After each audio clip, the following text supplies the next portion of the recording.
At my daughter's wedding, her arrogant fiancé grabbed the back of my neck and smashed my face into the three-tier wedding cake. He laughed into the microphone and said, "Try some dessert, beggar. Let us not have people saying, 'I let my father-in-law starve.'" The crowd gasped. But before I even wiped the frosting from my eyes, the most ruthless real estate tycoon on the East Coast jumped from the VIP table, pointed a shaking finger at him, and shouted, "Are you out of your mind? He is a billionaire!" The fiancé turned as pale as a ghost.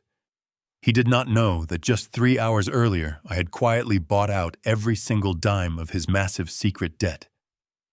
If you want to know how a proud father took down a fraud, tell me where you are watching from in the comments and keep listening. I downshifted the heavy manual transmission of my rusted 2005 Ford F-150. The old engine groaned a familiar, comforting sound as I navigated the steep, perfectly manicured winding driveway of a lavish Hamptons estate. My hands gripping the worn steering wheel were thick, weathered, and heavily calloused. They were the hands of a man who had spent 40 years building a global shipping and commercial real estate empire, starting with absolutely nothing but a single rusty tugboat on the freezing docks of New York. I did not inherit my wealth. I bled for it. I sacrificed my youth, my sleep, and eventually my marriage to build a fortress of security for my family. And yet I never cared to flaunt it. I still drove my old truck. I still polished my own boots. Sitting on the cracked leather passenger seat beside me was the wedding invitation. It was heavy, printed on excessively expensive cardstock with raised gold foil lettering. It was an invitation to the wedding of my only child, my daughter Brooke. We had been deeply distant for the past 15 years, ever since my bitter divorce from her mother, Patricia. Patricia was a woman who loved the idea of wealth and high society far more than she ever loved the man who worked day and night to provide it. When we split, she poisoned my daughter's mind against me, painting me as a work-obsessed mechanic who cared more about cargo ships than his own family. Tucked inside that elegant, shimmering envelope was a small, yellow, sticky note. It was not a message of love or excitement from my daughter. It was a hastily scribbled note from Patricia. It read, "Try to look decent, Harrison. Stand in the back." I parked my beaten-up truck near the far edge of the lot, deliberately keeping it out of the way, nestled in the shadows between gleaming Porsches, imported Mercedes, and chauffeur-driven luxury SUVs. I turned off the engine and let the silence wash over me for a brief moment. I stepped out of the truck, taking a slow breath of the salty ocean air, and smoothed down the lapels of my suit. It was a clean, well-pressed gray suit from Sears that I had bought 15 years ago. My boots were old steel-toed mechanic boots. I had polished them until they shined, but they were still deeply scuffed at the toes from years of walking on cargo ship decks. They were comfortable, and more importantly, they grounded me. They reminded me of exactly who I was and where I came from. I walked slowly toward the grand, towering entrance of the estate. Valet attendants in crisp white shirts were rushing frantically to open doors for women draped in designer gowns and men strutting in tailored tuxedos. The wealth on display was deafening. But to a man who truly has money, this kind of loud, desperate flaunting always looks like a performance. As I approached the sweeping stone steps, a younger man stepped directly into my path, completely blocking my way. He was impeccably dressed in a custom-fitted navy suit that probably cost more than my first car. His hair was slicked back perfectly, and his posture practically radiated unearned arrogance. This was Trent Caldwell, the man my daughter was about to marry. I had never formally met him thanks to Patricia keeping me completely isolated from Brooke's adult life, but I knew his face from the brief photographs I had seen online. Trent stopped and looked me up and down. His eyes scanned my outdated simple suit and immediately darted down to my scuffed mechanic boots. A look of profound disgust washed over his face as if I had tracked mud into his personal kingdom. He sneered, letting out a short, mocking sigh. Without a single word of greeting or basic human decency, he reached into his tailored pocket, pulled out a set of keys with a heavy leather keychain, and shoved them aggressively toward my chest. "Here, take the keys to my car," he said, his voice dripping with absolute condescension. And be careful with the clutch. It is worth more than your life. Make sure you park it near the front so my guests can see it. I did not reach for the keys. I kept my hands resting quietly at my sides. I stood perfectly still, my posture straight, and looked him directly in the eye. I let the heavy silence stretch between us for a long moment, watching the irritation build on his polished face when I refused to obey his command. "I am not the valet," I said. My voice was calm, deep, and steady, carrying the weight of a man who routinely negotiates with ruthless union bosses and international tycoons. "My name is Harrison Cole. I am Brooke's father." The keys slipped from his outstretched hand and clattered loudly onto the stone driveway. For a split second, the arrogant smirk completely vanished from Trent's face. He blinked clearly, caught off guard, staring at me as if I were an unwanted stray dog that had somehow wandered into a palace. But the shock did not last long. Within seconds, his fake, polished smile returned to his face, though it was tight, forced, and entirely devoid of any real warmth. "Right," he chuckled nervously, bending down quickly to snatch his keys off the cold stone. "Brooke mentioned you might actually show up. I just did not expect you to look so authentic." He did not offer his hand to shake. He did not say it was a pleasure to meet the man who gave life to his future bride. Instead, he turned his head and snapped his fingers loudly at a security guard standing near the heavy wooden doors.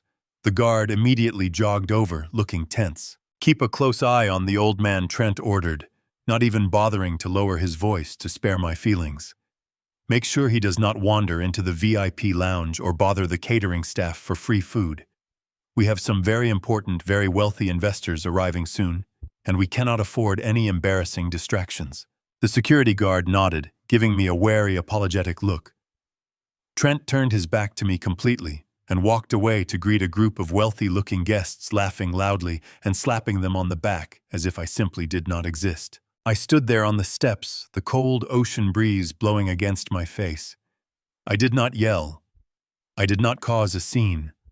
I just watched him walk away. My gut told me everything I needed to know in that single brief interaction. A man who treats a stranger with that much contempt simply because he believes they have no money is a man who hides a very dark, very fragile reality behind his expensive suit. I reached into my pocket and felt the smooth surface of my encrypted satellite phone. The wedding weekend had barely begun, but I already knew that Trent Caldwell had made the biggest mistake of his life.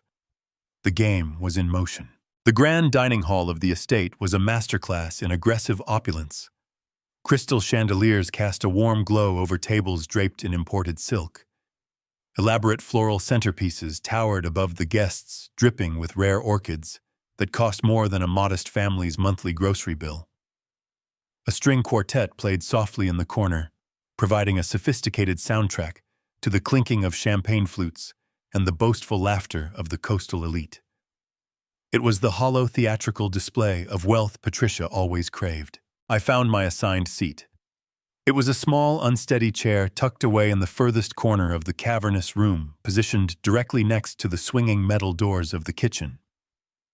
Every few minutes, a waiter burst through those doors, bringing a rush of hot air and the chaotic clatter of crashing plates. I was seated as far away from Brooke and the main wedding party as physically possible. They intentionally placed me in the shadows, hoping I would remain unseen. It was a deliberate insult calculated to make me feel profoundly unwelcome. I pulled out my chair and sat quietly, resting my calloused hands on my knees. I did not complain to the staff. A man who truly knows his own worth never needs to demand a seat at the center of the room. I watched the elite guests mingle.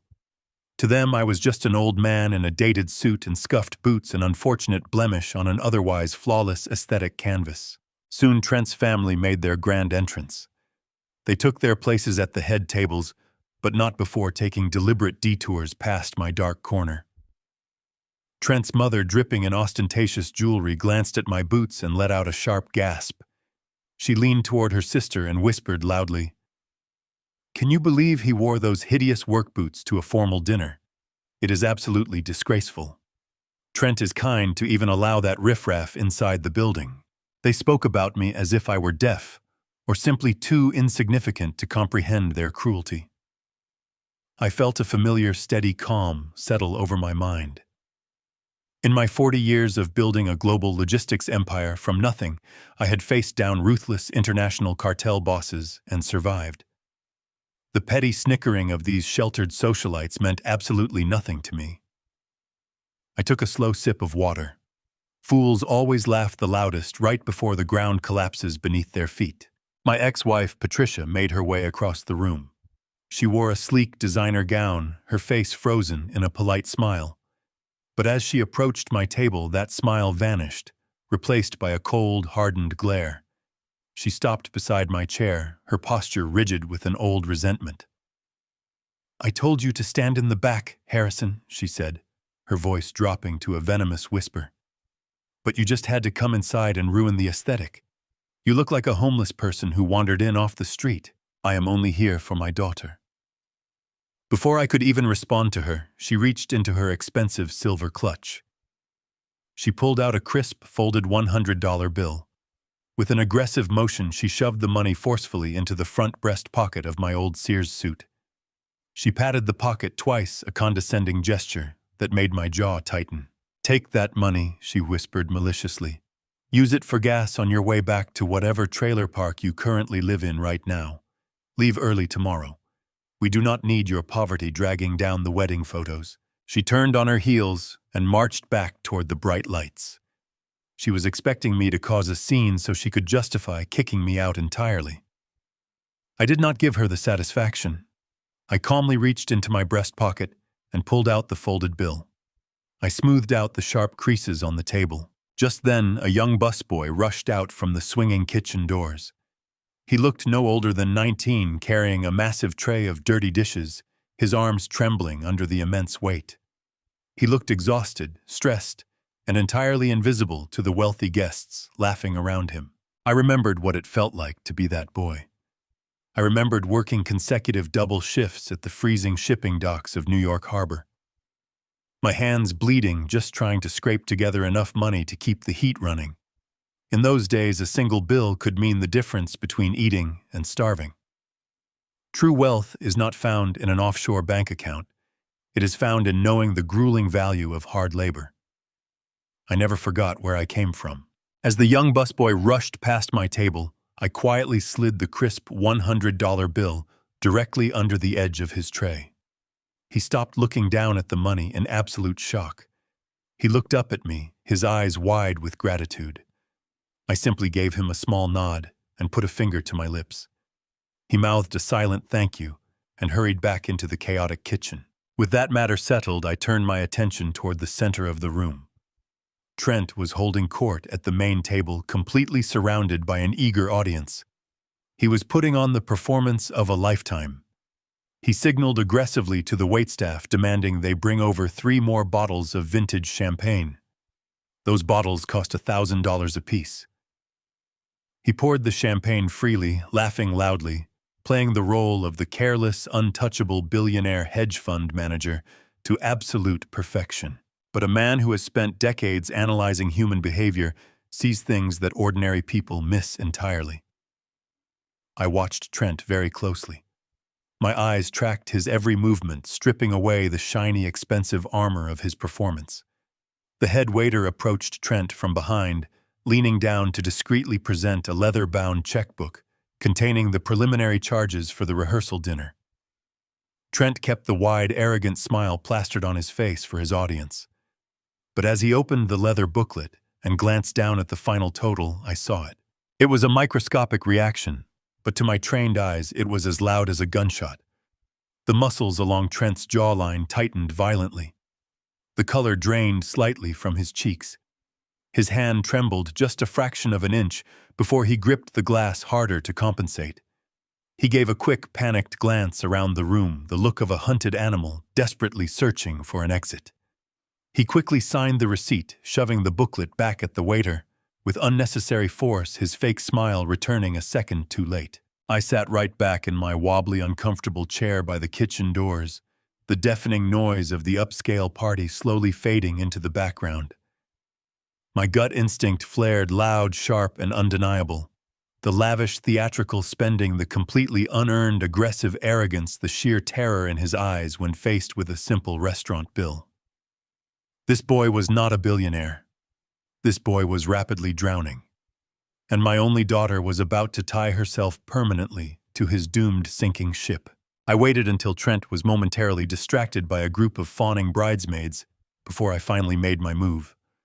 I stood up from my unsteady chair by the kitchen doors and navigated through the sea of silk dresses and tailored tuxedos. I was looking for my daughter. I spotted Brooke standing near a towering floral arrangement of white orchids. She looked stunning in her elegant evening gown, but there was a subtle tension in her shoulders, a stiffness that did not belong on a bride the night before her wedding. I approached her slowly, my heavy boots making a soft thud against the polished hardwood floor. When she saw me, her posture stiffened even more. She offered a quick, nervous glance over my shoulder, checking to see if anyone important was watching us. "Hi, Dad," she said, her voice dropping to an anxious whisper. "You should probably stay seated. Trent's parents are circulating." "I just wanted to give you this," I replied gently, keeping my voice entirely steady despite the cold reception. I reached into the deep pocket of my suit jacket and pulled out a small, intricately carved wooden jewelry box. It was made from rich mahogany, the exact same wood I had salvaged from the very first commercial cargo ship I ever purchased decades ago. I had spent the last 3 weeks sanding it by hand in my private workshop, polishing the surface until the beautiful grain shined like glass. I had delicately engraved her initials on the heavy lid, just like I used to carve her name into the little wooden blocks she played with as a child, before the bitter divorce tore our daily lives apart. I held the small box out to her. "I made it for you, to keep your new ring safe." Brooke stared down at the box. For a fleeting second, a flicker of genuine unbridled warmth crossed her face. She remembered. But the warmth was instantly replaced by a massive wave of embarrassment. Her eyes darted around the crowded room again in sheer panic. Instead of opening it to appreciate the craftsmanship, she quickly snatched the box from my hands and tried to shove it deep into her small designer clutch. It did not fit. She fumbled with it awkwardly, her cheeks flushing bright red with shame. "Thank you, Dad," she mumbled quickly, looking directly down at the floor. "I will put it away later. Just please go sit down before Trent sees us together." It was entirely too late. Heavy, confident footsteps approached from behind me. A thick, suffocating cloud of expensive designer cologne announced Trent Caldwell's arrival before he even opened his mouth to speak. "What do we have here?" Trent asked loudly, his booming voice cutting through the soft background music. He stepped aggressively between Brooke and me, his cold eyes locked firmly on the mahogany box still clutched in her trembling hands. "It is absolutely nothing," Brooke stammered, completely shrinking under his intense, controlling gaze. "Just a very small gift from my father." Trent did not ask for permission. He reached out and aggressively snatched the wooden box right out of her hands. He held it up to the chandelier light, inspecting it with exaggerated, mocking scrutiny. A cruel, patronizing smile spread slowly across his perfectly shaved face. "Did you make this yourself?" Old Man Trent asked, turning the box over carelessly in his hands. "It looks like something you would find discarded at a cheap flea market or a dusty garage sale." I kept my facial expression entirely neutral, my hands folded calmly and patiently in front of me. "I carved it from solid mahogany. It is a family tradition." Trent let out a loud, highly theatrical laugh that intentionally drew the attention of several nearby wealthy guests. A tradition he mocked, shaking his head slowly in fake pity. "Well, Brooke and I have much better traditions now. Traditions that come in beautiful little blue boxes from Tiffany & Co. We do not really have room in our stunning new penthouse for basic homemade arts and crafts." Brooke looked away, utterly unable to meet my eyes. She did not defend me. She did not ask for the box back. She simply stood there in passive silence, absolutely terrified of upsetting the man she believed was her wealthy savior. Trent turned toward a passing waiter who was carrying a tray of fresh drinks. Trent grabbed a heavy crystal glass filled with dark, expensive whiskey and melting ice. He took a long, arrogant sip, then looked back at me with a smirk full of pure malice. Without breaking eye contact for even a single second, he placed the small mahogany box directly onto a nearby cocktail table. Then, with deliberate and profound disrespect, he slammed his wet, sweating whiskey glass directly onto the intricately carved lid.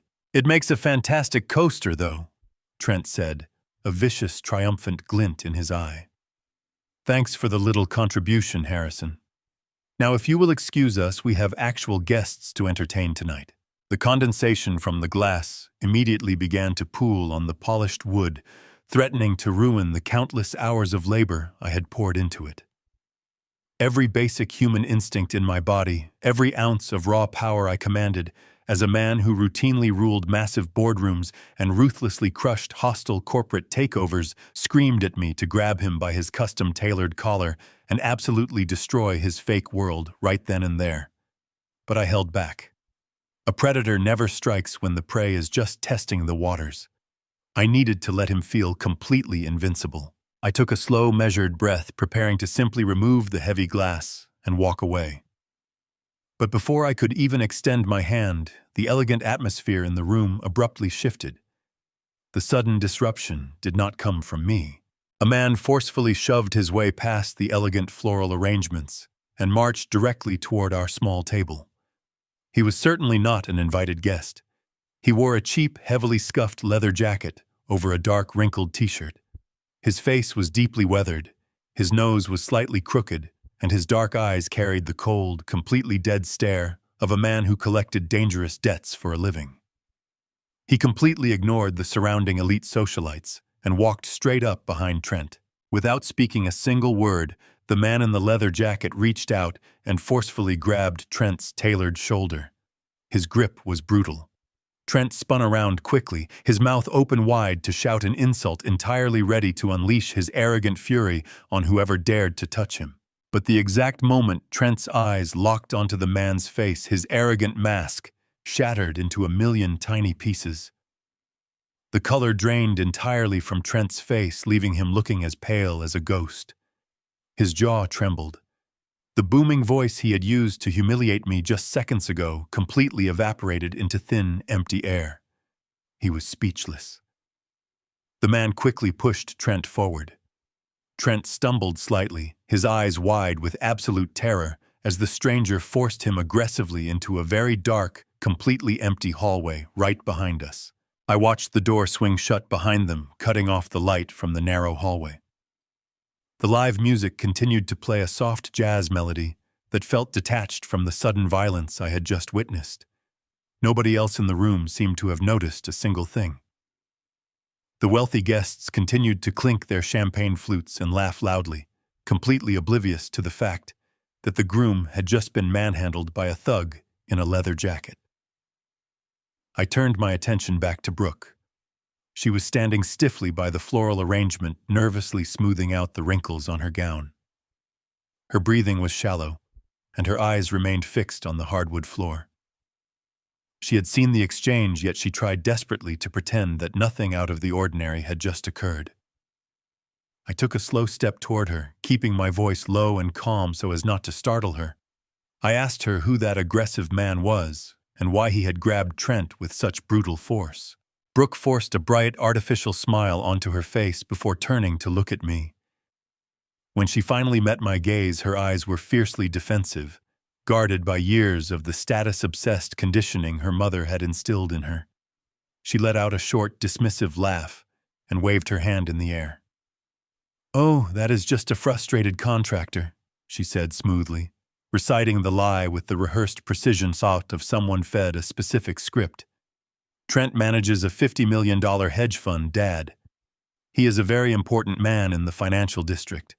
People are constantly begging him for investments, and sometimes they get a little too desperate when he firmly rejects their business proposals." I listened to her words in absolute silence. A $50 million hedge fund manager does not get shoved into dark hallways by frustrated contractors. A powerful man with $50 million has a dedicated security detail, or at least the confidence to stand his ground in public. Trent had folded like a cheap paper towel, his eyes screaming in primal terror. But Brooke desperately wanted to believe it, to protect her fragile fantasy. She tilted her chin upward, taking on that familiar, arrogant stance Patricia had perfected. Trent is dealing with incredibly high stakes all the time, she continued, her voice taking on a patronizing edge. It is a completely different world from what you are used to, Dad. He carries a massive amount of stress because he is responsible for building a huge empire for our future. Before I could press her further on the glaring inconsistencies of her story, Brooke proudly lifted her left hand. She extended her delicate fingers outward deliberately, catching the bright light from the crystal chandelier above us. Resting heavily on her ring finger was an ostentatious stone. It was easily 3 carats set in a thick platinum band that looked cumbersome. She stared at the stone with a look of absolute reverence, treating it not as a meaningful symbol of enduring love, but as a shiny trophy of her newly elevated social status. Trent had it custom-made just for me, she said, her voice dripping with a smug sense of superiority. He wanted to make sure I had the absolute best. He told me that a woman of my caliber deserves a diamond that immediately commands respect the second she walks into any room. I looked from the massive ring up to my daughter's beautiful face. The harsh, deeply judgmental glare she gave me was a perfect mirror image of her mother. Then she delivered the calculated blow. He is providing a glorious life you never could, Dad, she said coldly. A life where I never have to worry about smelling like motor oil or settling for second best. You could learn a lot about success from a man like him. I swallowed the bitter pain that rose sharply in my throat. Hearing your own child speak to you with such profound contempt is a unique kind of agony. It feels like a physical weight forcefully pressing down on your chest. I had spent 40 years deliberately sacrificing my own comfort, working grueling 80-hour weeks, building a global shipping network from scratch, so that she would never have to know the crushing grip of poverty. And yet here she stood, completely convinced that my worn mechanic boots were a shameful symbol of failure, rather than the very foundation of her highly privileged existence. I did not raise my voice in anger. I did not angrily defend my hidden bank account. Instead, I focused my attention entirely on the stone sitting proudly on her left hand. May I see it? I asked quietly, keeping my tone perfectly mild and supportive. Brooke hesitated for a brief moment, clearly surprised by my non-confrontational reaction to her harsh insult. She reluctantly held her hand a few inches closer to my face, keeping her arm rigid. I leaned in closely, narrowing my eyes as I examined the large stone under the unforgiving glow of the chandelier. In the late 1990s, my international shipping company had secured a massive contract to transport raw diamonds directly from South Africa to the most elite jewelers in the United States. For 5 solid years, I personally oversaw the complex logistics of those multi-million-dollar shipments. I spent countless hours sitting quietly in secure vaults alongside master gemologists, learning exactly how to identify the unmistakable characteristics of a genuine diamond. I learned about the internal fire, the specific way a real diamond aggressively bends and refracts light, sending brilliant flashes of deep color radiating from its solid core. I stared intensely at the massive stone on Brooke's finger. It was undeniably huge, cut with mathematical symmetry and completely flawless to the untrained eye. But as the chandelier light hit the polished facets, my trained instincts immediately caught the glaring imperfection. The light refraction was entirely wrong. Instead of the fierce brilliance of a genuine diamond, the light bouncing off the large stone was flat, glassy, and lifeless. It lacked the necessary internal fire. It was incredibly shiny, yes, but it was completely hollow inside. It was a well-cut piece of cubic zirconia, but it was absolutely fake. My heart sank deeply into my chest, heavy with terrible realization. The truth hit me with the devastating force of a speeding freight train. My beautiful daughter was not just marrying an arrogant, deeply unpleasant man. She was tying her entire life and her future to a desperate, dangerous fraud. a man who constantly bragged to crowds about a $50 million hedge fund, but could not afford a genuine basic diamond for his beautiful bride. A man who allowed himself to be physically threatened and shoved by a street-level debt collector in the middle of a highly secure Hamptons estate. The fake ring, the terror in his eyes, the aggressive bravado designed to mask his overwhelming panic. It was all a carefully constructed, fragile house of cards built entirely on desperate lies. And Brooke was standing right in the center of it. I must act now. I gently released Brooke's hand, letting her step back into the safety of her constructed illusion. She smoothed down her silk gown, gave me a defensive nod, and quickly disappeared into the sea of tailored tuxedos. I stood alone near the floral arrangements, letting the reality wash over me. My only daughter was marching into a burning building, and she was fiercely defending the arsonist who struck the match. I turned slowly and walked back to my isolated chair near the swinging kitchen doors. The string quartet had stopped playing, their melodies replaced by the sharp sound of a silver spoon tapping against a crystal champagne flute. The low hum of elite conversation faded into an expectant silence. At the front of the grand hall, perfectly illuminated under the largest chandelier, stood Trent Caldwell. He held a glass of vintage champagne in one hand and a wireless microphone in the other. He radiated a toxic, manufactured confidence that only a desperate man could produce. He waited for the room to fall silent, savoring the absolute attention of the wealthy guests. "Thank you all for being here tonight," Trent began, his voice booming through the speakers with a practiced cadence. "Tomorrow, I marry the most beautiful woman in the world. But tonight, I want to talk about legacy. I want to talk about what it means to build an empire from the ground up, to be a man who shapes the future rather than simply existing in it." He paced back and forth across the stage, making deliberate eye contact with the most affluent investors seated at the front tables. "Some of you know that my hedge fund has been aggressively pursuing a monumental commercial acquisition for the past 6 months," Trent continued. "It has been a grueling war of attrition against some of the oldest money in this city. But I am incredibly proud to announce tonight, in front of my future bride and my closest allies, that we have finally closed the deal." The room erupted into eager applause. Patricia beamed with pride, clapping enthusiastically from the front row. Trent held up his hand to quiet them down, a smug smile stretching across his face. "We just secured the primary commercial rights to the Sterling Tower on Madison Avenue," he declared boldly, his chest puffed out. 50 stories of premium untouched Manhattan real estate.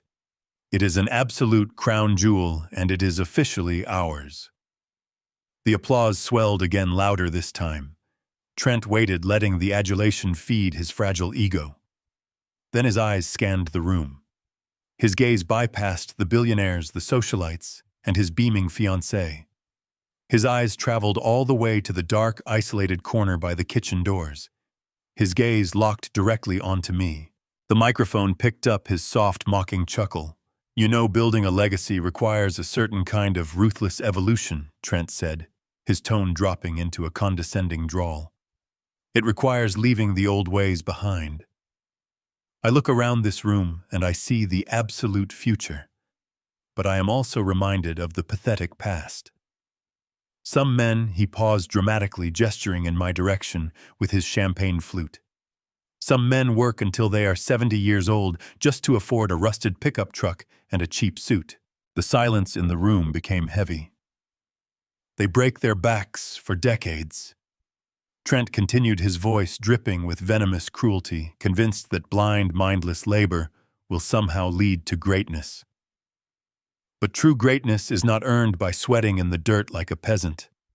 I made my first million at 25. I am acquiring Manhattan skyscrapers before I turn 35.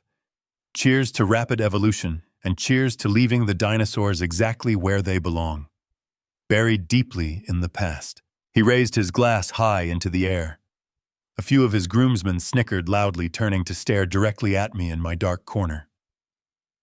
Patricia let out a short, mocking laugh, raising her crystal glass in enthusiastic agreement. The cruelty in the room was a heavy, suffocating blanket of elitist contempt, directed entirely at a man they believed to be a pathetic failure. I looked over at Brooke. She was staring down at her lap, her face pale, her hands clasped tightly together. She did not stand up. She did not defend the man who had worked multiple freezing shifts at the docks to pay for her childhood medical bills. She simply accepted my public humiliation as the cost of admission into Trent's imaginary kingdom. I did not shift in my uncomfortable seat. I did not look away, nor did I show a single ounce of embarrassment or anger. I calmly reached out, picked up my simple glass of ice water, and took a slow, highly deliberate sip. The cold water slid smoothly down my throat, perfectly, matching the absolute freezing ice that had just settled permanently into my veins. Trent Caldwell was not a master of the financial universe. He was a deeply stupid, incredibly reckless child, playing a highly dangerous game he did not remotely understand. I did not need to run a corporate background check to know he was lying about his massive commercial acquisition.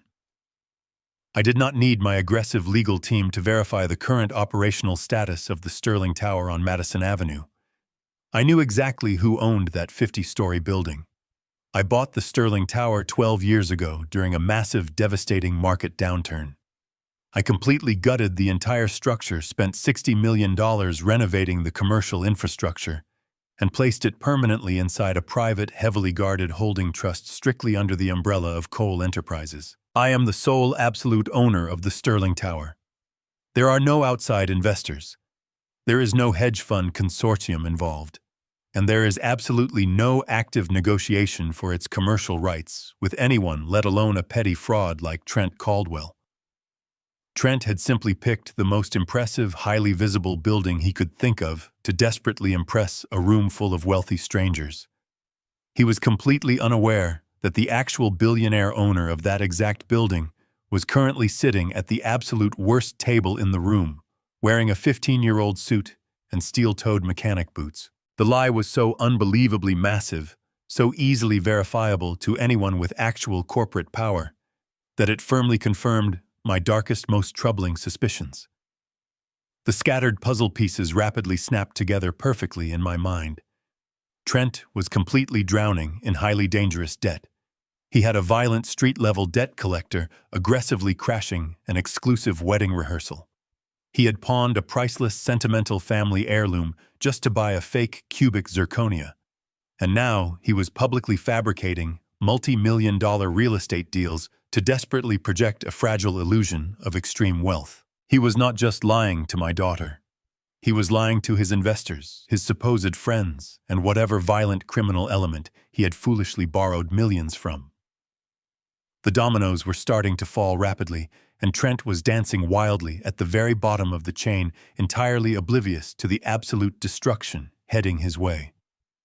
He took another eager sip of his $1,000 champagne, basking blindly in the warm glow of a mighty kingdom he did not own. I set my water glass down firmly on the table. The paternal anger that had briefly flared inside me completely vanished, replaced by the terrifying clinical focus of an apex corporate predator calmly preparing to dismantle its prey. Let him drink his expensive champagne. Let him enjoy his unearned applause. Let him believe he had successfully humiliated the old clueless mechanic in front of the entire coastal elite. Tomorrow, the massive bill would finally come due, and I was going to collect every single penny. As the applause for his fabricated achievement finally began to die down, Trent raised his hand to quiet the room. He reached into the inner pocket of his tailored suit jacket and pulled out his sleek, expensive smartphone. He looked at the blank screen with exaggerated importance, furrowing his brow, as if he had just received an incredibly urgent message that demanded his immediate attention. He leaned toward Brooke, whispering something in her ear, and then addressed his captivated audience one more time. "I am terribly sorry to interrupt the celebration," Trent announced, his voice projecting a fake sense of deep regret. "But when duty calls, a man has to answer. I have a scheduled conference call with a rather influential senator regarding some upcoming financial legislation on Wall Street. It is an absolute nuisance, I know, but these elite political figures simply do not understand the concept of a weekend off. Please enjoy the caviar and keep the champagne flowing. I will be back in just a moment." The guests murmured in absolute awe, clearly impressed by his supposed political connections. Patricia nodded approvingly, her eyes shining with greed as she looked at her future son-in-law. Trent gave Brooke a quick, practiced kiss on the cheek, straightened his expensive tie, and turned to leave the dining hall. But I noticed something that the room full of admiring socialites completely missed. As Trent turned his back to the crowd and walked briskly toward the heavy glass doors leading out to the garden, his broad shoulders instantly slumped. The confident, arrogant swagger evaporated with every single step he took away from the bright lights. His breathing grew shallow, and his hands swinging by his sides were clenched tightly into fists. A man taking a routine call with a political ally walks with pride. A man walking to the gallows walks exactly like Trent Caldwell was walking right now. I waited exactly 30 seconds before I pushed my unsteady chair back from the table. Nobody paid any attention to the old mechanic slipping quietly out through the swinging kitchen doors. The kitchen staff was too busy plating the next course to notice me navigating through the narrow service hallway that led directly to the back gardens of the estate. The night air was crisp, carrying the sharp, salty scent of the Atlantic Ocean. The sprawling garden was a maze of perfectly trimmed hedges, marble statues, and bubbling stone fountains, all illuminated by soft, ambient landscape lighting. It was a beautiful, serene setting, but tonight it felt like a hunting ground. I stepped carefully onto the cobblestone path, the thick rubber soles of my old work boots absorbing the sound of my footsteps. I moved slowly, keeping to the deep shadows cast by the towering oak trees. I did not have to search for very long. I could hear the frantic crunching of gravel coming from a secluded, dimly lit alcove near the edge of the property line. I positioned myself quietly behind a thick row of tall, manicured bushes. From my hidden vantage point, I had a clear, unobstructed view of the groom. Trent was completely alone, but he was not holding the sleek, expensive smartphone he had flashed inside the dining hall. Instead, he was aggressively gripping a cheap, disposable plastic burner phone.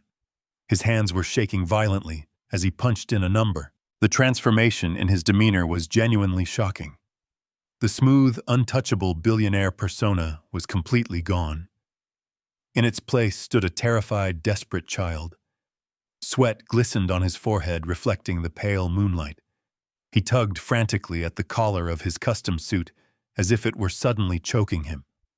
He paced back and forth across the gravel path, his chest heaving with deep, ragged breaths. He lifted the cheap plastic phone to his ear, his entire body tense and rigid. When the person on the other end answered, Trent did not speak with the commanding authority of a hedge fund manager. He spoke with the high, wavering pitch of a man begging for his very life. "Listen to me, you have to listen to me," Trent pleaded, his voice cracking with absolute desperation. "I know what the deadline was, but you cannot do this tonight. Not tonight. I am literally standing at my rehearsal dinner right now. The wedding is tomorrow. You just need to give me a little more time. I swear on my life I have everything completely under control." There was a brief silence as the person on the other end spoke. Whatever was said made Trent flinch as if he had been physically struck. He squeezed his eyes shut and ran his trembling hand through his perfectly styled hair, ruining the expensive look.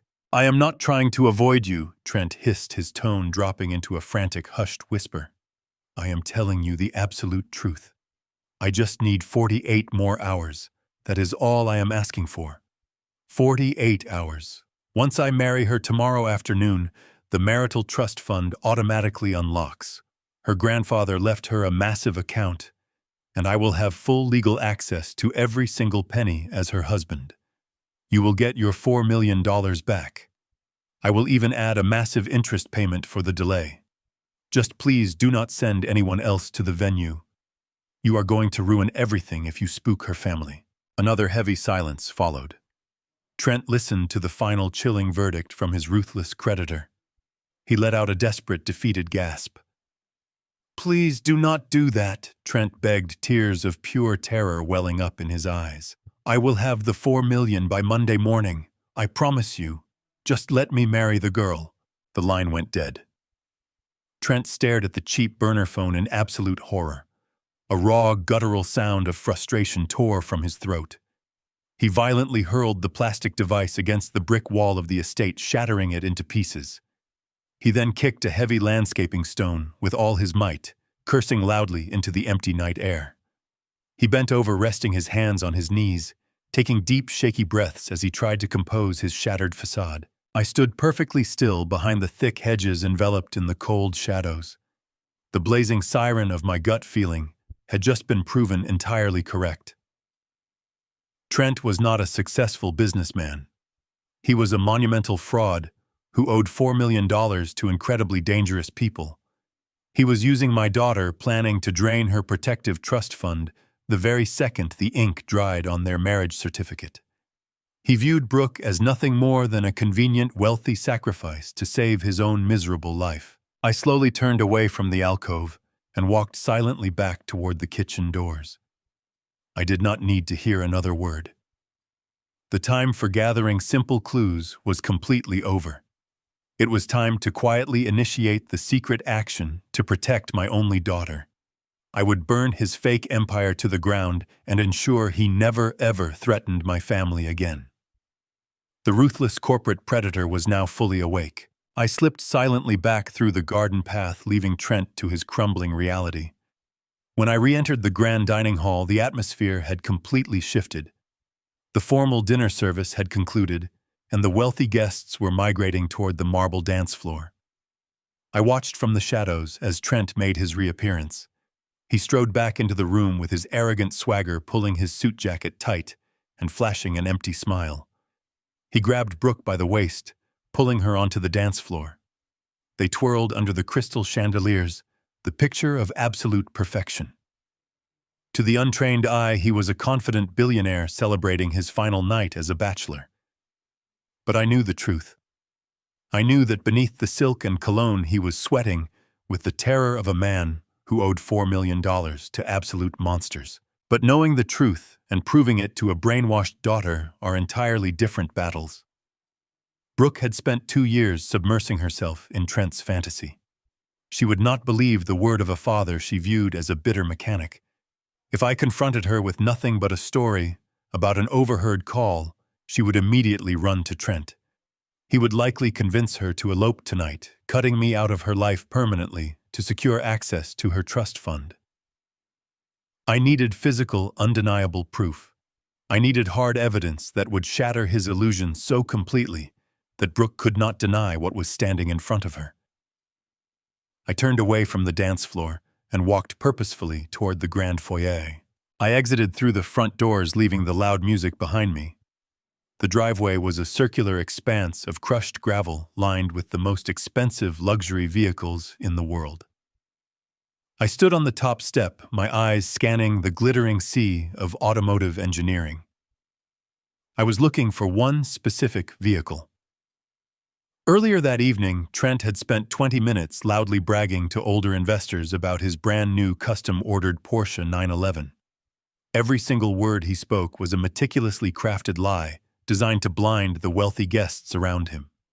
He claimed it was a spontaneous purchase, a minor reward to himself for securing the Manhattan commercial acquisition. I spotted the sleek midnight black Porsche parked prominently near the front of the VIP line. I walked down the stone steps and approached the valet podium. A young attendant stepped forward to assist me. I reached into my pocket and pulled out another crisp $100 bill. I folded it neatly and slid it across the wooden podium. I told the young man that my future son-in-law had accidentally locked a very important wedding document inside his Porsche, and I needed 5 minutes alone with the vehicle to retrieve it. The valet glanced at the money, then at my serious, unyielding expression. He discreetly pocketed the bill, handed me the electronic key fob without saying a single word, and turned his back to attend to another guest. I walked over to the black Porsche and pressed the unlock button. The headlights flashed sharply in the dark. I pulled open the heavy door and leaned inside. To anyone else, it was the ultimate symbol of financial success. But my entire life had been built around engines and logistics. I know how to look past the shiny exterior. I slid into the low driver's seat and popped open the glove box.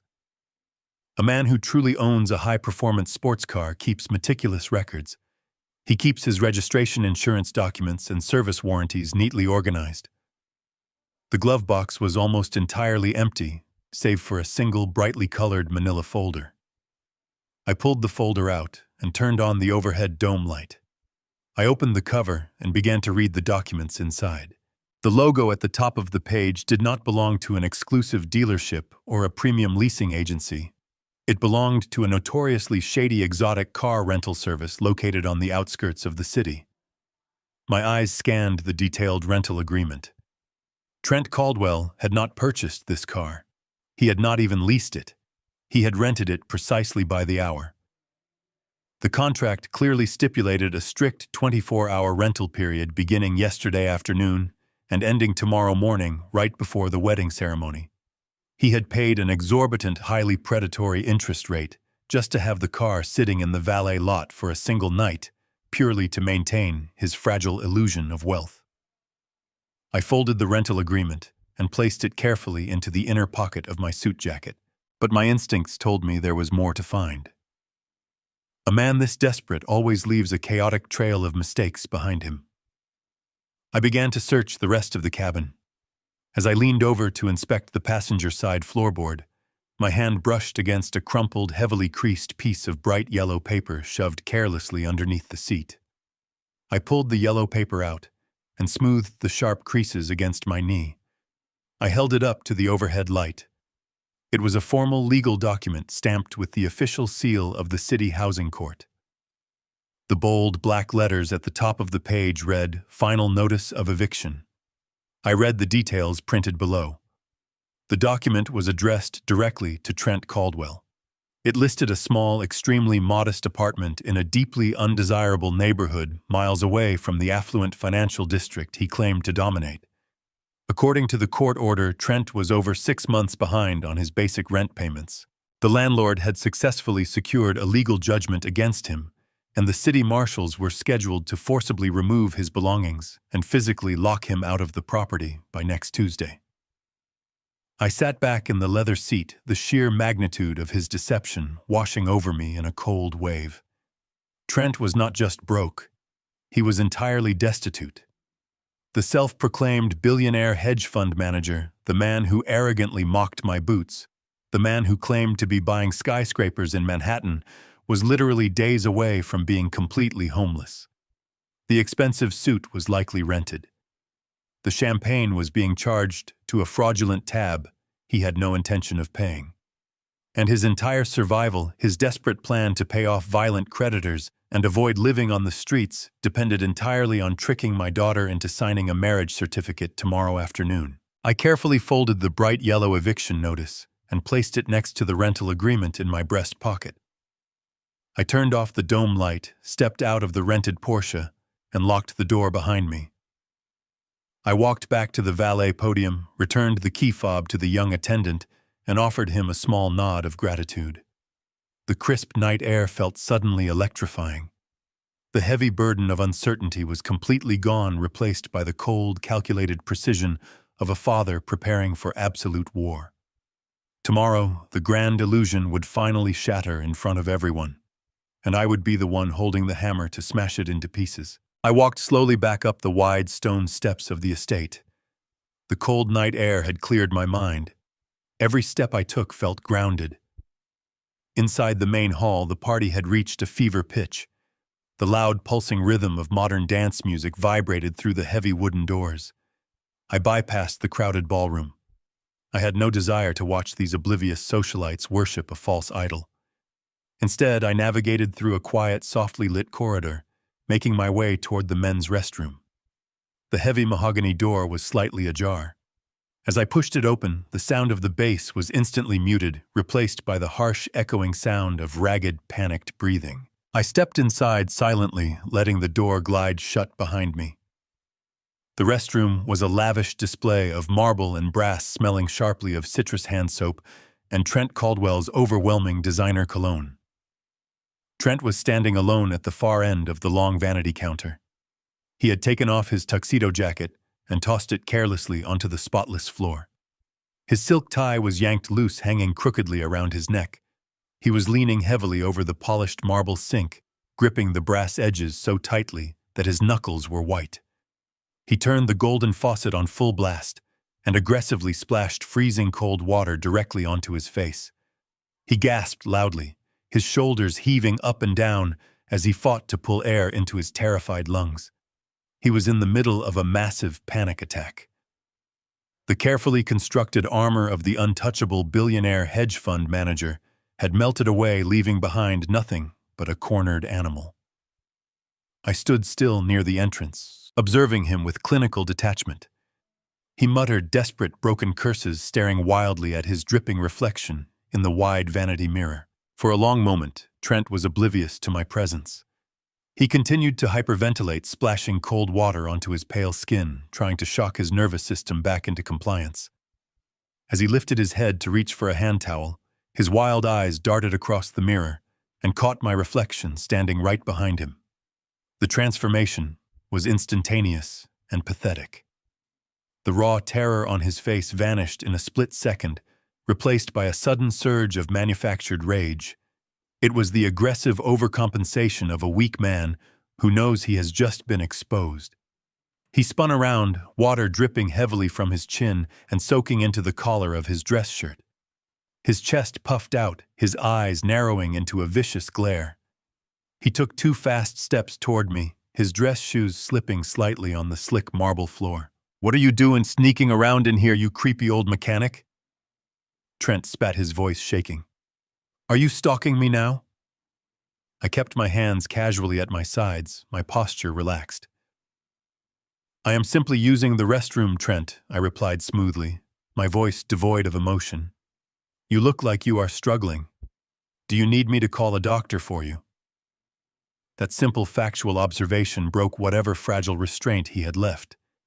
The humiliation of being seen in a pathetic state by a man he viewed as garbage pushed him over the edge. Trent lunged forward with a sudden burst of unearned arrogance. He grabbed the lapels of my suit with his wet hands and forcefully shoved me backward. My lower back hit the edge of the marble vanity with a dull thud. I did not flinch. I did not raise my hands to fight back. I stood there like a solid brick wall, unmoved by the frantic, shaking force of a terrified boy. Trent leaned in close, his face inches from mine. He smelled of expensive whiskey, stale fear, and nervous sweat. "Listen to me very closely, you pathetic old man," Trent hissed, spit flying from his lips as he tried to project authority. "I have been generous letting you sit in that dining hall tonight. I have tolerated your miserable presence because Brooke begged me to be a nice guy. But this is my world. You do not belong here. You are nothing but a dirty mechanic who failed his family. I want you to stay out of my way tomorrow. You sit in the back row, you keep your mouth shut, and you do not embarrass my beautiful bride with your disgusting poverty. If you ruin my perfect wedding, I will personally destroy what little life you have left. Do you understand me?" He pushed me hard against the marble sink one last time for emphasis, then abruptly let go of my lapels, stepping back as if touching my suit had physically disgusted him. He stood there panting, waiting for me to cower, apologize, or react with the submissive fear he desperately craved. I did none of those things. I simply looked at him, my expression entirely hollow. I slowly reached up and calmly adjusted the collar of my suit jacket, smoothing out the wrinkles his wet hands had left behind. The silence in the restroom stretched out heavy and uncomfortable. My total lack of intimidation terrified him far more than if I had thrown a punch. A predator recognizes a lesser animal instantly, and Trent knew deep down in his hollow core that his aggressive performance had completely failed. He swallowed hard, his throat bobbing visibly.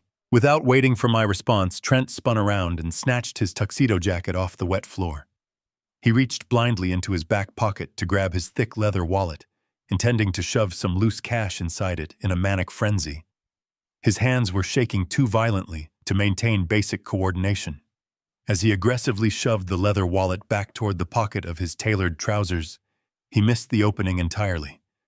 The heavy wallet caught the edge of the fabric, flipping awkwardly in his clumsy grip. He cursed under his breath, grabbing the wallet and shoving it deeply into his pocket on the second try. He turned sharply and stormed out of the restroom, slamming the heavy mahogany door violently behind him. The loud echo of the slamming door faded, leaving the lavish restroom in complete silence once again. I stood by the marble vanity, breathing in the quiet calm. I looked down at the exact spot where Trent had frantically fumbled with his expensive leather wallet just moments ago. Resting silently on the intricate geometric pattern of the tiled floor was a very small, rectangular slip of bright pink paper. It had fluttered completely unnoticed out of his overstuffed wallet during his panicked exit. I stepped forward and slowly bent down, picking up the small slip of paper between my calloused fingers. The heavy cardstock texture felt incredibly familiar. It was not a restaurant receipt or a business card. It was an official pawnshop transaction ticket.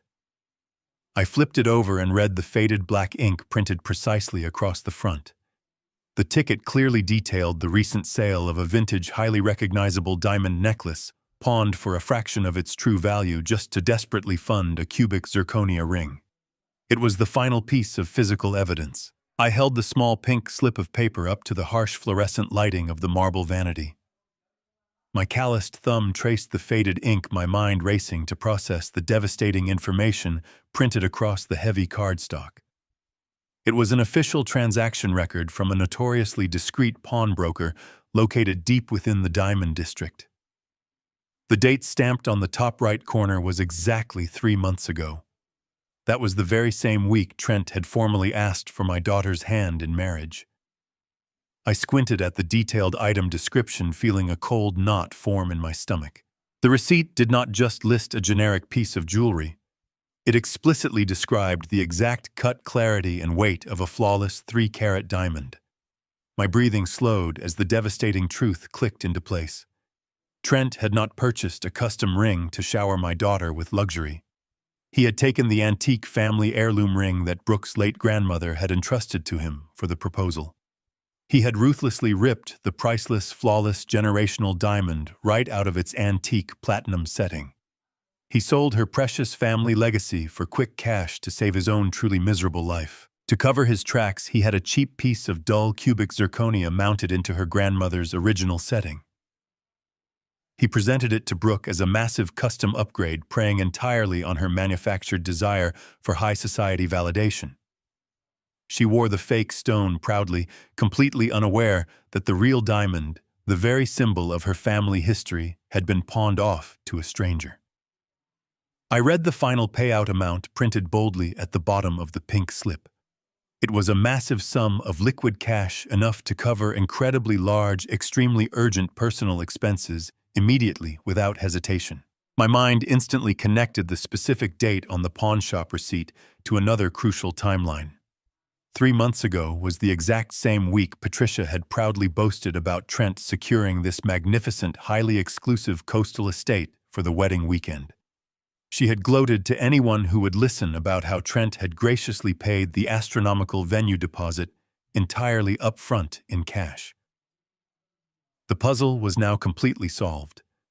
He did not use hedge fund profits to pay for this lavish rehearsal dinner.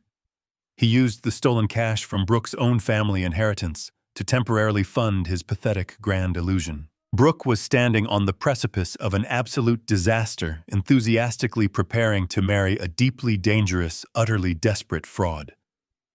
The man she believed was a billionaire was actually a penniless con artist actively running from violent street-level criminals. He was using her to survive, planning to drain her grandfather's massive trust fund the absolute second the wedding was legally finalized tomorrow.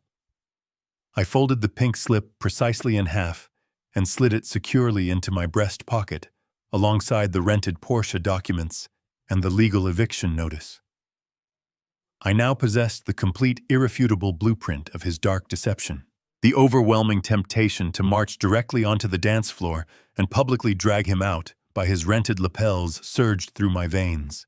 Every protective paternal instinct screamed at me to grab my daughter, expose the pink slip to the entire crowd, and tear his fake kingdom down immediately. But I forced my racing heart to slow down. I closed my eyes and took a deep, stabilizing breath in the quiet restroom. Acting purely on emotional impulse is how amateur men lose wars. A true apex predator understands the critical importance of perfect timing, undeniable leverage, and absolute overwhelming power. If I simply walked out there and told Brooke the truth right now, she would never believe me. She had been thoroughly brainwashed by Patricia's toxic materialism for years. To Brooke, I was nothing more than the poor, bitter dad who lived in a dusty trailer park, desperately trying to sabotage her glorious ascent into high society. She would look at the pawn receipt, and Trent would effortlessly invent another smooth, plausible lie. He would claim it was a complex investment strategy or a temporary business loan, and she would eagerly swallow every single word just to protect her fantasy. A simple piece of paper was not enough to break the deep spell he had cast over her. I needed to trap him in a public corner so tight that no amount of smooth talking could possibly save him. I needed to let him build his glorious pedestal as high as possible so the impending fall would shatter his facade permanently.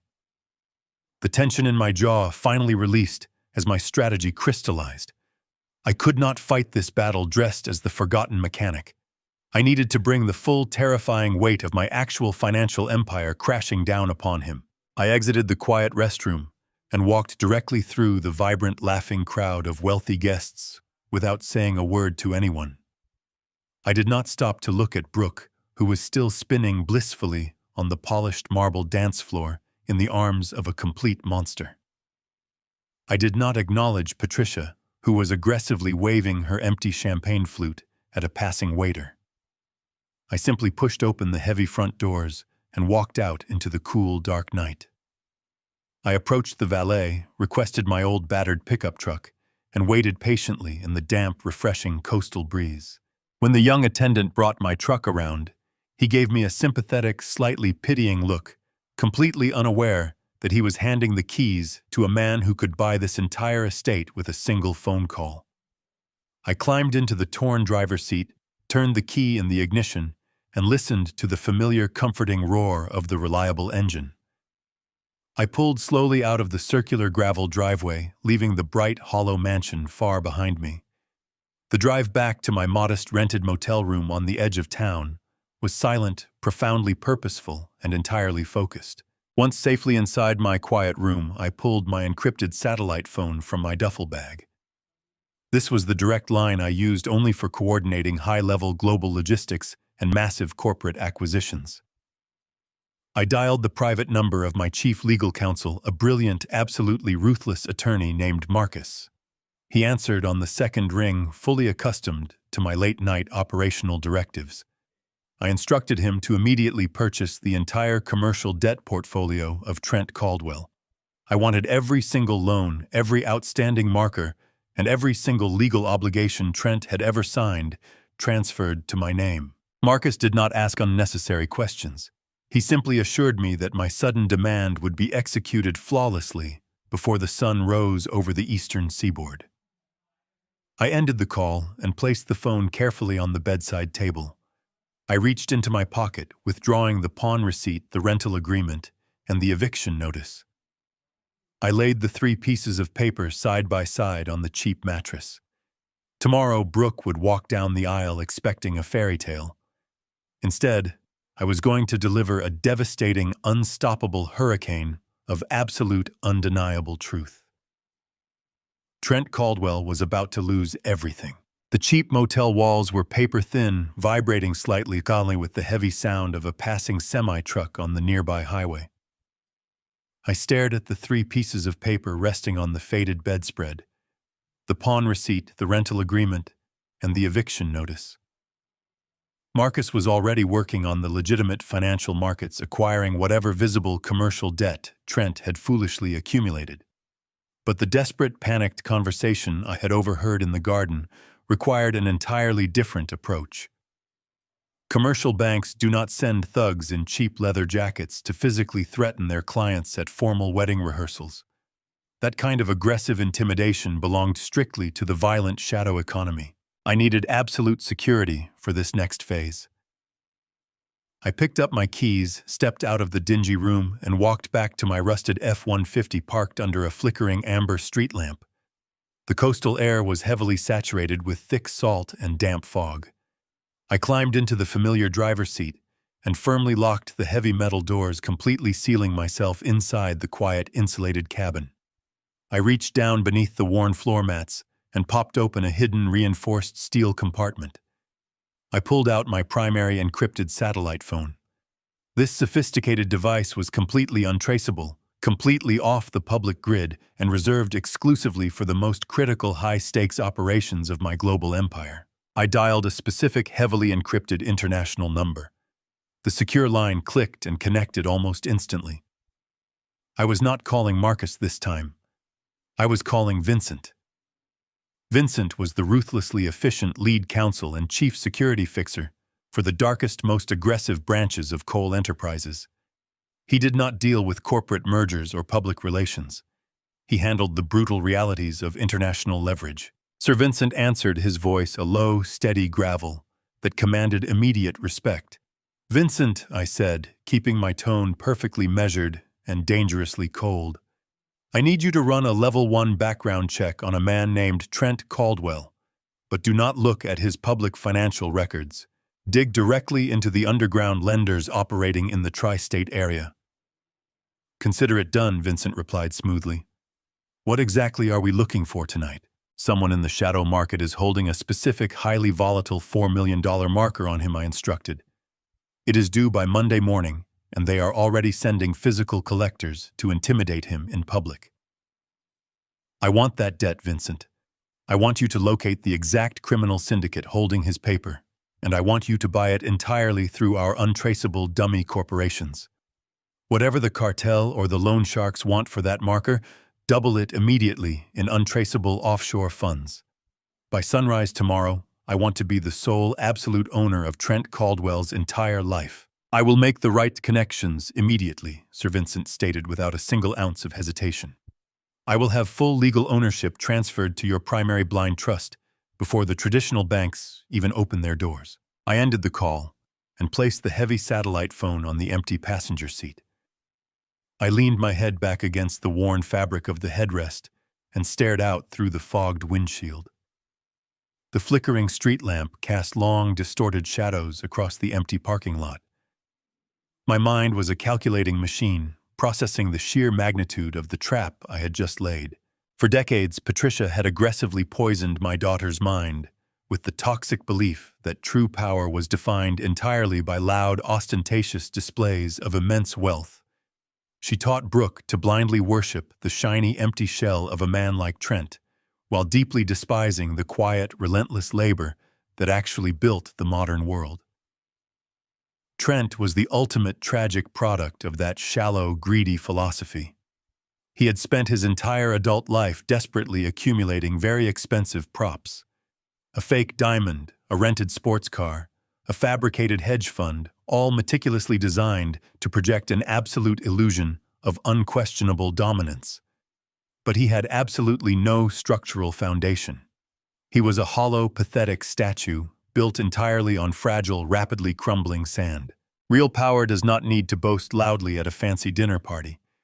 Real power does not need to publicly humiliate a working-class mechanic to feel significant.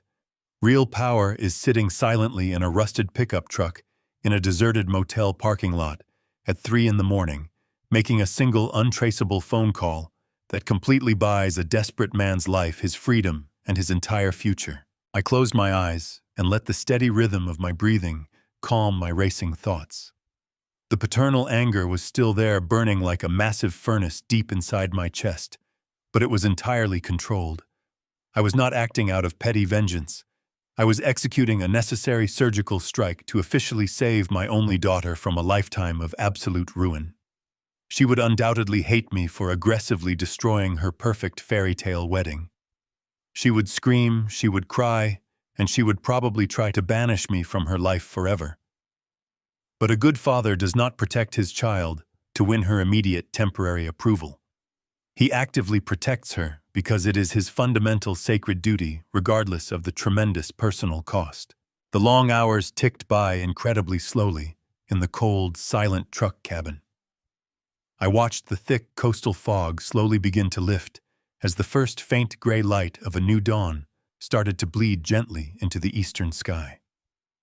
My encrypted satellite phone suddenly vibrated against the passenger seat, immediately breaking the heavy, solemn silence of the morning. I picked it up and answered right away. "It is officially done," Sir Vincent reported, his voice remarkably crisp and purely professional. The underground syndicate currently holding the $4 million marker was surprisingly eager to liquidate the problematic debt. They knew Caldwell was a massive, unpredictable flight risk. We discreetly transferred exactly $8 million through the secondary offshore shell corporation. The official digital marker and all the highly damaging physical blackmail material they held against him are now legally and permanently in your exclusive, absolute possession. "Did they ask any questions about the mysterious buyer?" I asked continuously, watching the bright sunrise slowly illuminate the rusted hood of my old truck. "None at all," Vincent replied calmly. "They were just incredibly thrilled to magically double their risky criminal investment completely overnight. Trent Caldwell now personally owes you exactly $4 million payable immediately upon your direct demand.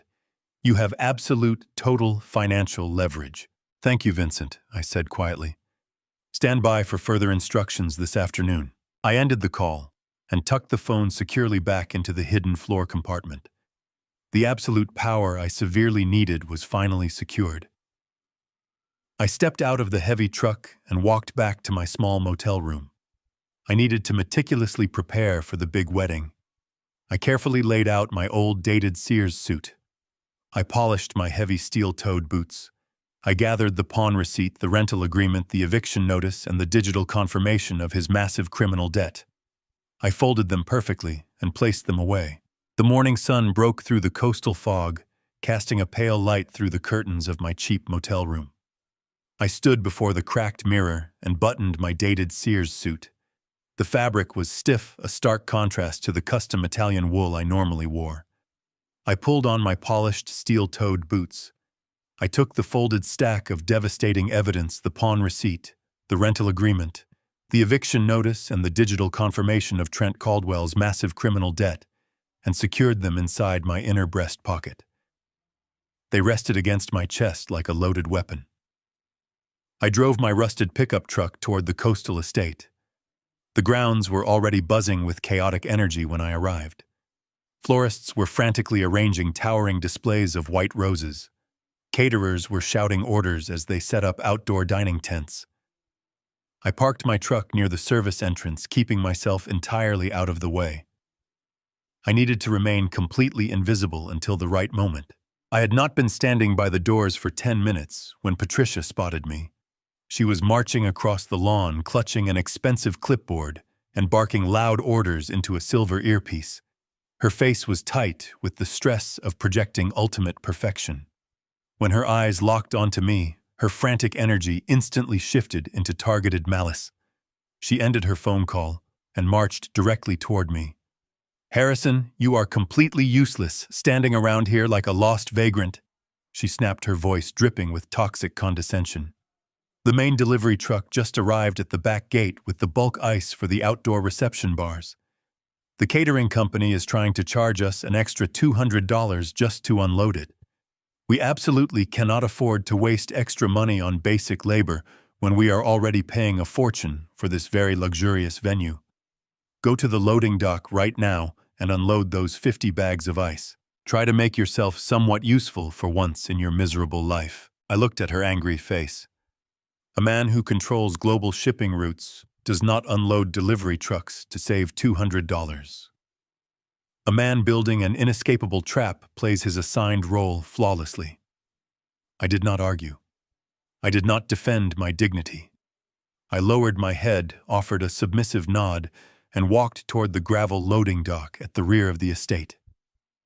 I needed Patricia and Trent to feel completely safe, entirely convinced that their cruel dominance over me was absolute. The refrigerated delivery truck was idling loudly near the back gates. The rear doors were thrown wide open, revealing massive pallets stacked high with bags of commercial ice. Each bag weighed 40 pounds. I rolled up the sleeves of my cheap suit jacket, exposing my weathered forearms. I reached into the freezing truck bed, grabbed the first bag, and hoisted it onto my right shoulder. The cold soaked through the thin fabric of my suit, sending a chill into my bones. I turned and began the grueling walk across the vast property toward the main reception tents. My 70-year muscles strained under the shifting weight. I focused on my breathing, falling into the steady rhythm of physical labor I had learned decades ago on the freezing shipping docks of New York Harbor. As I carried the fourth bag of ice across the courtyard, a loud burst of arrogant laughter echoed from the stone patio above me. Trent Caldwell had emerged from the main house surrounded by a tight group of 5 groomsmen. They were dressed in matching custom-tailored suits holding crystal glasses filled with expensive morning mimosas. They looked down at me from their elevated balcony, like ancient kings observing a lowly peasant. Trent pointed a manicured finger directly at me, a cruel mocking smile stretching across his freshly shaved face. "Look at this pathetic display, boys," Trent called out, making sure his voice was loud enough for me to hear. He leaned over the ornate stone railing, shaking his head in theatrical pity. "I told you we had our very own personal pack mule for the weekend." The groomsmen erupted into vicious laughter. One of them, a tall man with slicked-back hair, raised his glass in a mocking toast. "Keep moving, old man," he shouted down at me. "That expensive champagne is not going to chill itself. You better hurry up before you break a hip." I did not break my stride. I did not look up at the balcony. I kept my head bowed, playing the role of the broken, defeated father to absolute perfection. I let the freezing water drip down my neck and soak my collar. I hauled the 5th bag, then the 10th, then the 20th. My shoulders ached, and my calloused hands grew numb from the biting frost. The physical pain was intense, but it was absolutely nothing compared to the sharp, blazing focus burning deep inside my mind. Every time those arrogant boys laughed, every time Trent shouted another degrading insult from his comfortable perch, I felt a distinct, silent vibration deep inside the pocket of my trousers. My encrypted satellite phone was continuously buzzing against my leg. Vincent was sending me automated real-time tactical updates from the Cole Enterprises war room. Each silent vibration was a massive lethal strike against Trent's fake empire. Buzz. Our dummy corporations had formally filed the absolute transfer of his $4 million criminal debt.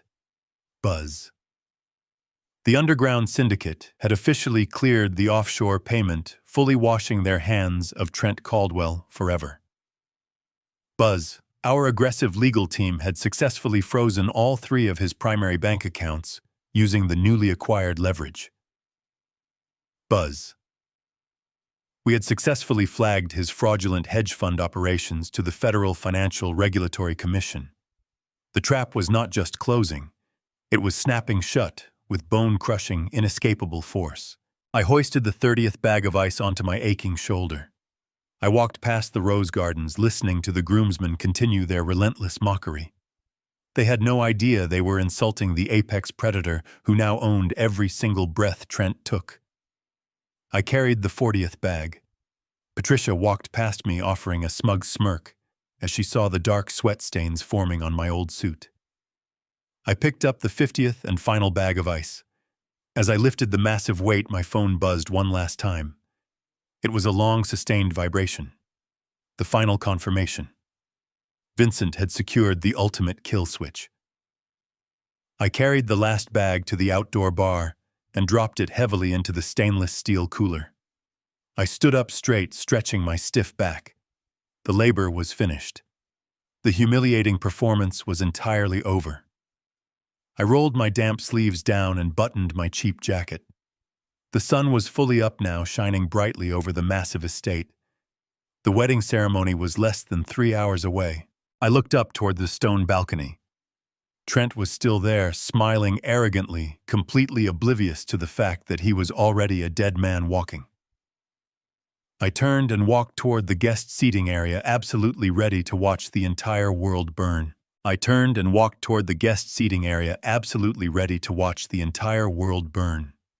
The sprawling coastal estate had fully transformed into a magnificent spectacle of high society excess. Massive floral arches made of pristine white roses and imported orchids framed the central aisle. The string quartet was already tuning their instruments in the shade of a massive oak tree, filling the morning air with soft, elegant classical music. Wealthy guests were beginning to arrive in droves dressed in designer gowns and expensive tailored suits. They mingled casually on the manicured lawn, sipping delicate flutes of sparkling water and admiring the breathtaking ocean view. I stood near the back row of the seating arrangement, blending perfectly into the background in my cheap, damp suit. Patricia was fluttering through the crowd like a frantic general commanding an army. She greeted the elite guests with her practiced synthetic smile, ensuring everyone noticed the sheer scale of the luxury she had supposedly orchestrated. I saw my beautiful daughter Brooke briefly emerge onto the upper balcony of the main house. She was surrounded by a team of frantic bridesmaids and makeup artists. Even from a distance, I could see the radiant, genuine happiness beaming on her face. She looked down at the gathering crowd, completely captivated by the magnificent fairy tale unfolding around her. It broke my heart to see her so thoroughly deceived. She truly believed she was marrying a highly successful, profoundly generous man who would protect and cherish her for the rest of her life. She had absolutely no idea that she was willingly stepping into a devastating trap designed by a ruthless predator. I checked the heavy silver watch strapped to my wrist. It was exactly 30 minutes before the wedding ceremony was scheduled to officially begin. The atmosphere was vibrating with intense, joyous anticipation, but my focus was entirely locked on the strict tactical timeline Vincent had established. I quietly stepped away from the growing crowd of guests, slipping past the usher station and navigating down a narrow cobblestone path that hugged the perimeter of the grand estate.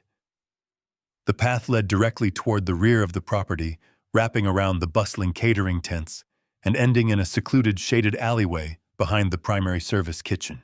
The loud clatter of industrial pots and the frantic shouting of the catering staff faded slightly as I stepped into the deep shadows of the brick alleyway. It was a dark, quiet staging area hidden from the glittering perfection of the wedding venue. I stood completely still, waiting in the damp coastal air. Exactly 1 minute later, a sleek black sedan pulled silently up to the edge of the service gate. A man stepped out of the vehicle. He did not look like a typical delivery driver.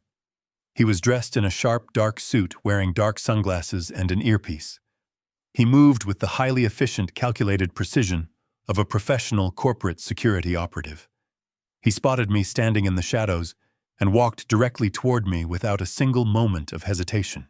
He stopped exactly 3 feet away and reached inside his tailored jacket. He did not say a word to me. He simply extended his hand, holding out a thick, heavy black leather folder. The smooth leather was stamped with a small, discreet silver crest belonging to Cole Enterprises. I reached out and took the folder from his firm grip. The operative gave me a single, respectful nod, turned on his heel, and walked briskly back to the waiting black sedan. The car reversed smoothly out of the service entrance and vanished down the coastal road, leaving me entirely alone in the quiet alleyway. I leaned my back against the cold brick wall of the service kitchen and took a slow, deep breath.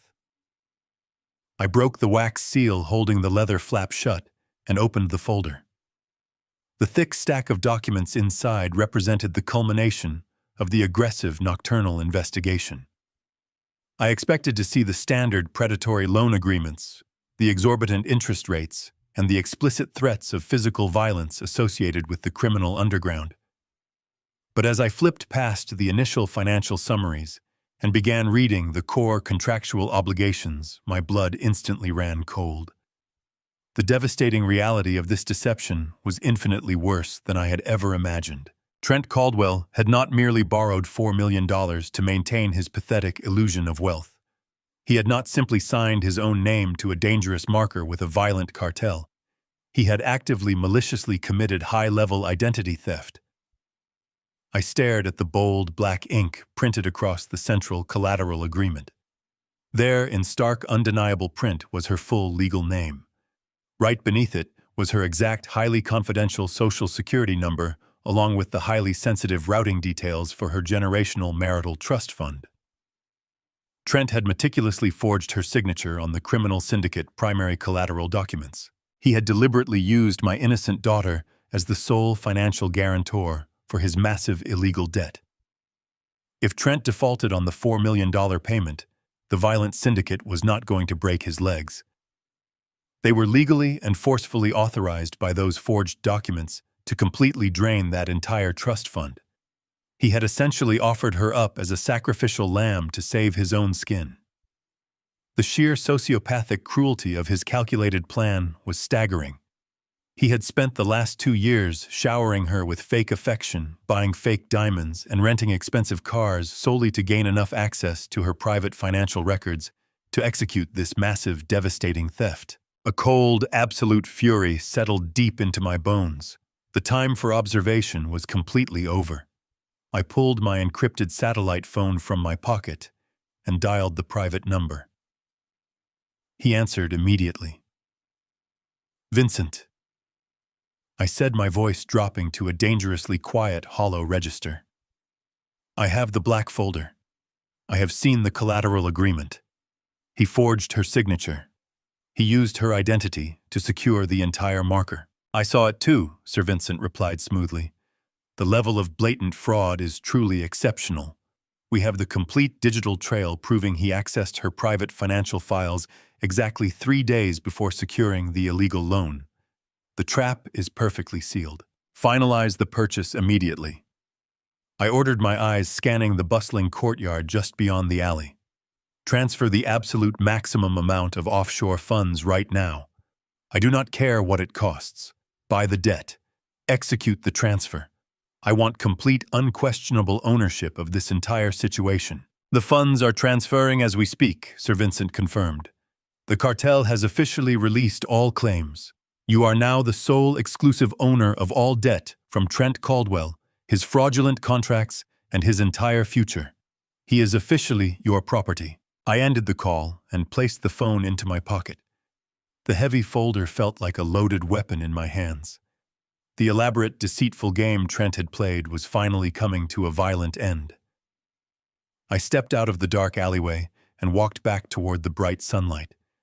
It was officially time to attend the beautiful wedding ceremony of Brooke. The magnificent coastal wedding ceremony was a flawless, meticulously rehearsed theatrical performance. I sat silently in the very last row of the pristine white folding chairs, watching as my beautiful daughter pledged her eternal life to a man who was actively planning to completely destroy her.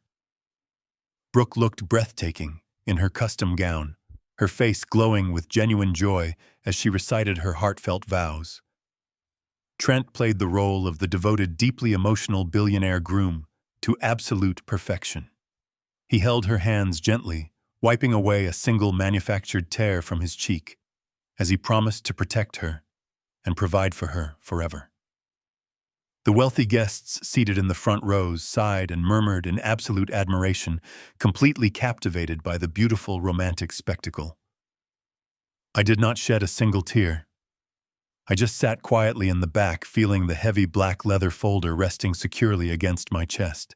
After the ceremony concluded, the guests seamlessly transitioned into the climate-controlled outdoor reception tents. The level of sheer luxury was staggering. Towering crystal chandeliers hung from the draped fabric ceilings, casting a warm, golden glow over the perfectly arranged dining tables. Waiters in white tuxedos circulated endlessly, carrying silver trays loaded with premium champagne and exotic food. I found my assigned seat at a small, dimly lit table tucked away in the furthest back corner of the grand tent, positioned right next to the swinging doors of the service kitchen. Patricia had explicitly placed me there to ensure I remained entirely invisible to her wealthy friends. It was the perfect vantage point for me to quietly observe the impending disaster. As the opulent evening progressed, Trent began to visibly unravel under the intoxicating weight of his own perceived success. He drank glass after glass of the most expensive vintage champagne available, deeply convinced that his fraudulent financial schemes were now entirely secure. He paraded around the dance floor with his groomsmen, slapping their backs and shouting boastful jokes. He firmly believed he had won the ultimate prize. He believed he had successfully secured the $4 million he desperately needed to pay off the violent criminal syndicate, while locking down a beautiful wife and gaining unrestricted legal access to her massive generational wealth. He felt completely untouchable. The dinner service eventually concluded, and the clinking of silver spoons against crystal glasses signaled the beginning of the wedding toasts. Trent enthusiastically grabbed the wireless microphone from the band leader and confidently strode to the absolute center of the polished marble dance floor. He began his groom speech with a series of smooth pleasantries, charming the crowd with highly rehearsed anecdotes and fake humility. He thanked Patricia profusely for her exceptional taste and endless support, completely ignoring the fact that his existence was currently funded by stolen money. He turned to Brooke, delivering a sickeningly sweet monologue about how she had entirely captured his heart. The crowd applauded warmly, but Trent was not satisfied with simple applause. He was drunk on expensive liquor and completely consumed by his own toxic ego. He needed to assert total, unquestionable dominance. As the clapping slowly faded, his calculating eyes began to scan the sea of faces in the crowded reception tent. I knew exactly who he was looking for. His gaze swept over the brightly lit tables near the front and pierced through the shadows, landing directly on me sitting in the back corner. The charming, handsome smile instantly vanished from his face, replaced by a cruel, deeply malicious sneer. The heavy microphone crackled slightly in his hand. He had decided that his perfect evening would not be completely fulfilling unless he publicly humiliated the man he viewed as absolute garbage. Trent turned his back and signaled for the catering staff to bring out the wedding cake. A towering 6-tier masterpiece covered in gold leaf and delicate sugar flowers was carefully rolled onto the dance floor. The guests murmured in appreciation. Trent took the large, ornate silver cake knife from the table. He did not ask Brooke to join him for the traditional cake-cutting ceremony. Instead, he aggressively sliced an oversized chunk of the rich vanilla cake and scooped it forcefully onto a small porcelain plate. He handed the silver knife back to a startled waiter. Holding the plate with the massive slice of cake in his right hand, Trent grasped the wireless microphone tightly in his left. He stepped away from the cake table and began to walk purposefully across the long, crowded ballroom, heading toward my dark corner. The entire reception tent grew incredibly quiet. The wealthy guests exchanged confused, nervous glances as they watched the groom march aggressively past their tables. The heavy bass of his expensive leather shoes echoed slightly on the wooden floorboards. Brooke stood frozen near the center of the room, her smile faltering as she watched her new husband storm toward the back of the tent. Patricia watched the scene with a cold smirk spreading across her face, clearly anticipating the cruel public spectacle. Trent finally reached my small table. He stopped just inches away from me, his chest heaving slightly, his eyes burning with intense, toxic hatred. I did not stand up. I did not break eye contact. I remained seated in my cheap suit, my hands resting calmly on my lap, projecting an aura of total stillness. Trent raised the microphone to his lips, his voice echoing loudly through the massive speaker system for every single guest to hear. "You know, I have been incredibly blessed tonight," Trent announced, his tone dripping with thick, poisonous sarcasm. "I am surrounded by so many successful, powerful, and truly important people. But we cannot forget those who are less fortunate. We absolutely must show charity to those who have completely failed in life." Before I could even register his next movement, Trent suddenly dropped the microphone onto the table. He grabbed the massive slice of frosting-covered wedding cake with his bare hand, lunged forward with aggressive force, and shoved it directly into my face. The heavy, sticky mass of vanilla cake and thick buttercream frosting smashed hard against my nose and cheeks, instantly blinding me and sliding messily down the front of my cheap, dated suit jacket. "Try some dessert, beggar," Trent shouted aggressively, his voice raw with vicious, unhinged superiority. "Let us not have people saying I let my pathetic father-in-law starve at my own wedding." The brutal, humiliating action sent a massive shockwave of pure energy through the reception tent. For one brief, terrifying second, the massive room was completely dead silent. Then Trent's rowdy group of groomsmen erupted into loud, cruel, echoing laughter. Their vicious amusement quickly spread. Patricia stood near the front, her smirk widening into absolute satisfaction. My daughter stayed completely silent, looking absolutely terrified, holding her hands tightly over her mouth in pure shock. I remained perfectly still, slowly wiping the heavy frosting from my eyes. The cold cream dripped onto the collar of my worn shirt, ruining the cheap fabric. I did not flinch, and I did not wipe it away. I stared directly into his arrogant eyes, completely silent, absolutely ready to finally unleash my power. The heavy cake slid down my cheek, landing with a soft thud on the pristine white tablecloth. The sticky sugar clung to my eyelashes and weighed down the collar of my cheap suit. I did not raise a hand to wipe it away. I just sat there, projecting a terrifying stillness that seemed to suck the oxygen out of the massive tent. Trent stood above me, his chest puffed out like a victorious conqueror, completely intoxicated by the sound of his groomsmen laughing at my expense. He held his arms out wide to his wealthy audience, soaking in the cruel adulation. Patricia leaned against a nearby table, her eyes glittering with malicious joy as she watched the poor mechanic finally put in his rightful place. My daughter remained frozen on the dance floor. Brooke looked as though the ground had suddenly given way beneath her feet. She was paralyzed by the sudden vicious cruelty displayed by the man she was supposed to marry in less than 24 hours. She opened her mouth to speak, but no words came out. Trent turned his back to me, raising his hands to command another round of applause for his pathetic ego trip. That was when the heavy booming sound of a chair violently scraping against the marble floor echoed through the silent room.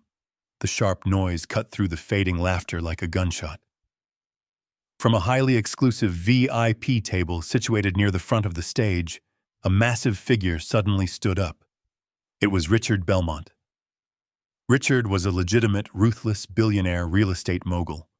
He was one of the most powerful and influential developers on the entire eastern seaboard. Trent had clearly invited him to the wedding as a shiny prop, a desperate attempt to legitimize his own fake status by associating with actual titans of industry. Richard did not look amused by the spectacle. His face was flushed crimson, with absolute, unadulterated fury. He tossed his linen napkin onto his plate and began marching directly across the polished dance floor. The sheer physical presence of Richard Belmont commanded absolute attention. He was a large, imposing man who did not tolerate foolishness. The remaining murmurs in the crowd instantly died. The wedding band, sensing the sudden dangerous shift in the atmosphere, abruptly stopped playing their soft background music. The silence that fell over the reception tent was heavy and suffocating. Trent turned around, a confident, slightly confused smile plastering his face as he watched the billionaire approach. He clearly thought Richard was coming over to congratulate him, to join in the cruel joke against the poor, uneducated father of the bride. Trent even took a step forward, extending his hand in a desperate gesture of wealthy camaraderie. "Are you completely out of your mind?" Richard roared, ignoring Trent's outstretched hand and swatting it away as if batting a diseased insect. The sheer volume of his voice shook the crystal chandeliers hanging above us. His eyes were wide with a mixture of profound shock and deep burning anger. He pointed a thick, trembling finger directly at Trent's chest. "Do you have a literal death wish, you stupid, arrogant child?" Trent flinched violently, his confident smile shattering into a million pieces. The sudden, aggressive verbal assault from a man he deeply idolized physically staggered him. "Richard, I do not understand." Trent stammered, his voice dropping 2 octaves into a pathetic, wavering pitch. "It was just a harmless joke. He is just a mechanic." "A mechanic," Richard bellowed, his voice laced with venomous disbelief. He took another step forward, backing Trent up against my small table. "You truly are the most pathetic, oblivious fraud I have ever encountered in my entire life. That man sitting right there is Harrison Cole. He owns the commercial shipping ports you claim to import through. He owns the global logistics empire that controls half the freight on this coastline. And that massive commercial high-rise building in Manhattan that you spent the entire cocktail hour bragging about acquiring. He is the man who just bought it out in cash yesterday morning." The collective gasp that rippled through the reception tent was incredibly loud. 200 wealthy socialites, investors, and family members simultaneously inhaled in pure, unadulterated shock. The words hung in the cold air, completely destroying every single lie Trent Caldwell had ever told. The revelation hit the room like a tactical missile. Patricia dropped her crystal champagne flute. The expensive glass shattered against the marble floor, but she did not even blink. Her jaw hung completely slack, her face turning an incredibly pale, sickly shade of gray as her greedy eyes darted frantically between Richard and me. I kept my hands resting calmly on the table. I slowly reached for a folded white linen napkin. With deliberate, incredibly steady movements, I began to wipe the sticky vanilla frosting from my face. I wiped my eyes, my cheeks, and my chin, letting the stark reality of Richard Belmont's words slowly suffocate the groom. Trent looked as though his soul had just been violently ripped from his body. The blood completely drained from his face, leaving him looking like a terrified corpse. His arrogant shoulders slumped forward. His breathing turned into shallow, rapid gasps. The man who had just shoved cake into my face was currently experiencing a complete psychological collapse in front of 200 people. He slowly turned his head to look at me. The smug, untouchable hedge fund manager was completely dead. In his place stood a terrified little boy who suddenly realized he had just picked a fight with the legendary apex predator. He stared at the cheap, dated Sears suit I was wearing, finally understanding the terrifying depth of my deception. I had not come to this wedding as a poor, defeated mechanic. I had come disguised as prey to lure him into an inescapable cage. And he had walked right into it, eagerly locking the heavy steel door behind himself. Brooke took 2 shaky steps forward, her eyes wide with total confusion and dawning horror. "Dad," she whispered, her voice trembling in the quiet room. "Is that true? Are you Harrison Cole?" I placed the stained linen napkin carefully onto the table. I did not look at my daughter yet. My eyes were entirely fixed on the trembling, sweating fraud standing right in front of me. I pushed my chair back, the wooden legs scraping loudly against the floorboards. I stood up to my full height. Without the hunched posture of a beaten man, my physical presence shifted dramatically.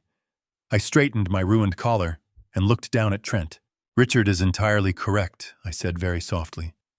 The undeniable absolute power in my steady voice made the heavy silence in the room deepen significantly. Trent stumbled backward, his weak knees practically buckling under the tremendous crushing weight of his colossal self-inflicted failure. He opened his mouth to formulate another pathetic lie, but he had absolutely nowhere left to safely run or hide. The grand, extremely expensive illusion was finally completely shattered.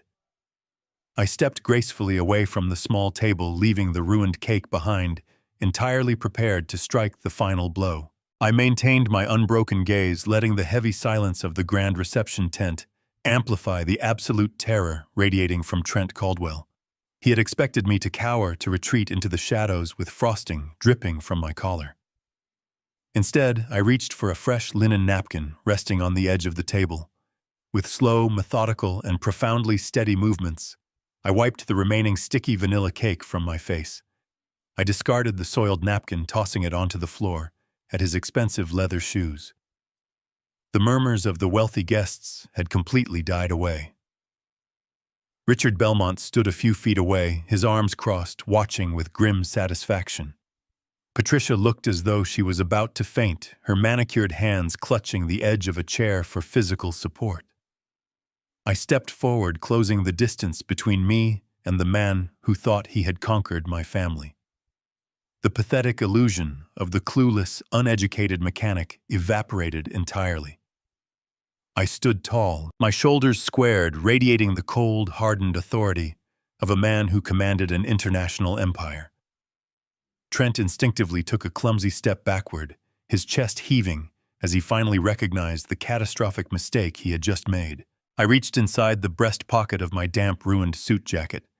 My fingers closed around the thick, heavy black leather folder that Vincent had delivered to me in the alleyway just hours earlier. I pulled it out slowly, letting the silver crest of Cole Enterprises catch the warm light of the crystal chandeliers. Trent stared at the folder, his eyes wide with a sickening realization. He knew exactly what kind of documents required that level of corporate security. Without breaking eye contact, I raised the leather folder and tossed it directly at his chest. The heavy binding struck him hard against his sternum. He fumbled to catch it, but his hands were shaking too violently. The folder hit the marble dance floor, bursting open upon impact. A massive stack of highly confidential legal documents, bank statements, and printed background checks scattered widely across the polished surface. The stark, undeniable evidence of his entire fraudulent existence lay spread out for the entire world to see. "Your highly exclusive elite hedge fund is an absolute phantom, Trent," I stated, my voice echoing clearly and firmly across the silent room. "There are no Manhattan acquisitions. There are no international corporate mergers. Your entire operation is nothing but a legally registered limited liability company with exactly zero assets, zero legitimate clients, and absolutely no trading history. You have been living off a fabricated portfolio, using counterfeit bank statements to charm desperate investors and foolish socialites who were too blinded by your rented suits to verify your actual net worth." The guests in the front rows began to whisper urgently among themselves. A few men who had likely invested their own money with him turned pale, immediately reaching for their phones. Trent opened his mouth desperately, trying to formulate a defense, but his throat was completely dry.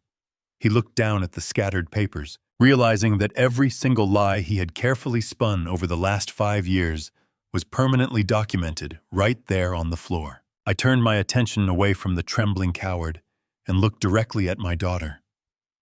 Brooke was standing frozen on the edge of the dance floor, tears brimming in her beautiful eyes. Her hands were still clasped tightly over her mouth. "Brooke," I said, gently softening my voice to speak only to her, "I need you to take off that engagement ring right now, sweetheart." She lowered her trembling hands, looking down at the massive, sparkling stone on her finger. I continued, forcing the harsh reality into the open.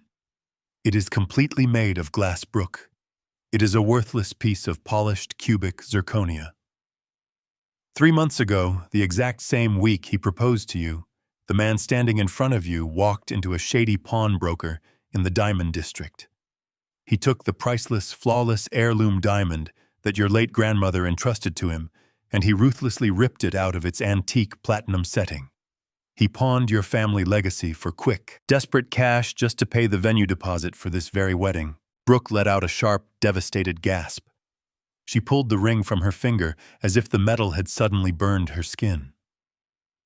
She stared at the fake stone, the betrayal washing over her face in a wave of profound heartbreak. She looked up at Trent, silently begging him to deny it, begging him to tell her it was a misunderstanding. But Trent could not even look her in the eye. He stared at the floor, his jaw trembling silently, confirming every single word I had just spoken. Patricia let out a loud, theatrical wail, finally comprehending that her grand social climb was entirely funded by cheap glass and stolen family heirlooms. She collapsed into a nearby chair, burying her face in her hands. The entire room watched in absolute horror as the handsome, charming groom was systematically dismantled, exposed as nothing more than a pathetic, thieving parasite who had preyed upon the innocent trust of a young woman. I turned my focus back to Trent. It was time to deliver the final, crushing blow. I took a slow, deliberate step forward, invading his personal space, forcing him to look up at me.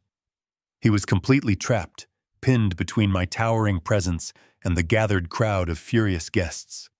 "You did not just pawn a ring to survive," I said, my voice dropping to a dangerously low, gravelly whisper that carried a lethal edge.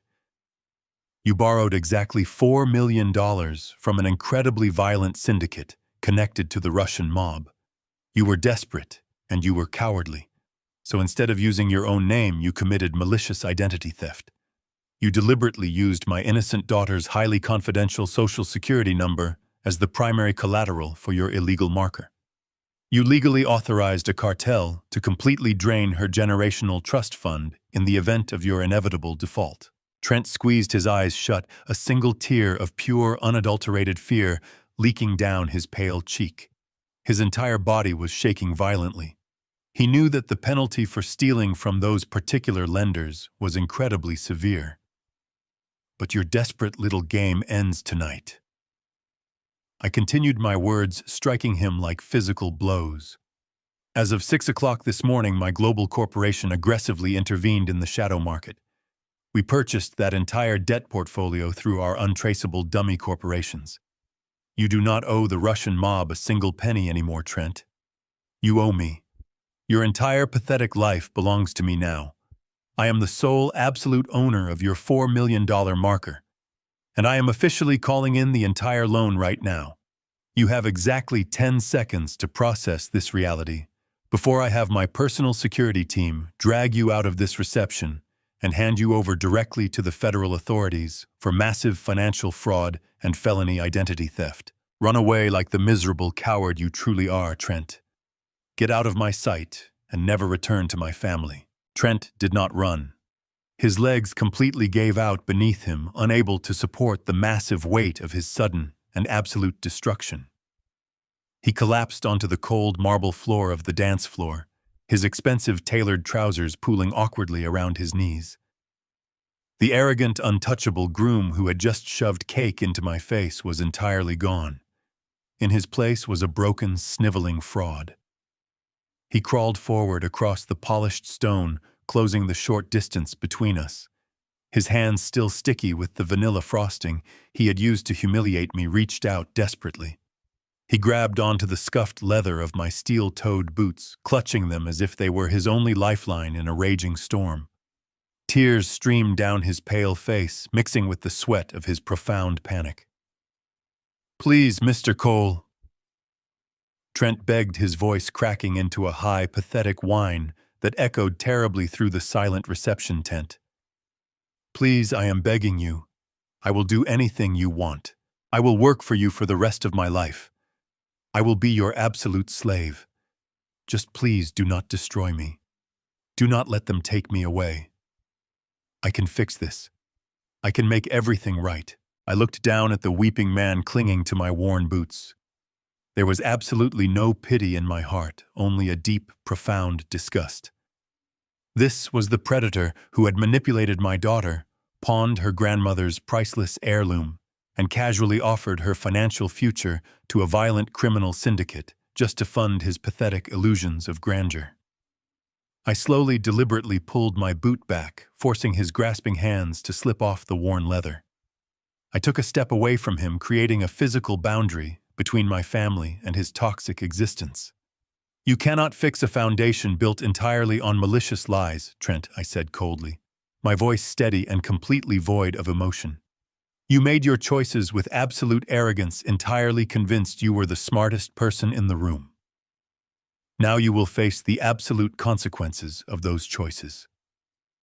I raised my right hand into the air. I did not need to shout. I simply snapped my fingers. The sharp, crisp sound cracked through the heavy silence of the grand tent like the breaking of a dry branch. Instantly, the heavy wooden doors at the main entrance of the reception hall swung wide open. The soft afternoon sunlight poured into the room, silhouetting the 5 figures marching aggressively down the central aisle. Leading the group was Vincent. He was dressed in his immaculate dark charcoal suit, his face set in a mask of total uncompromising authority.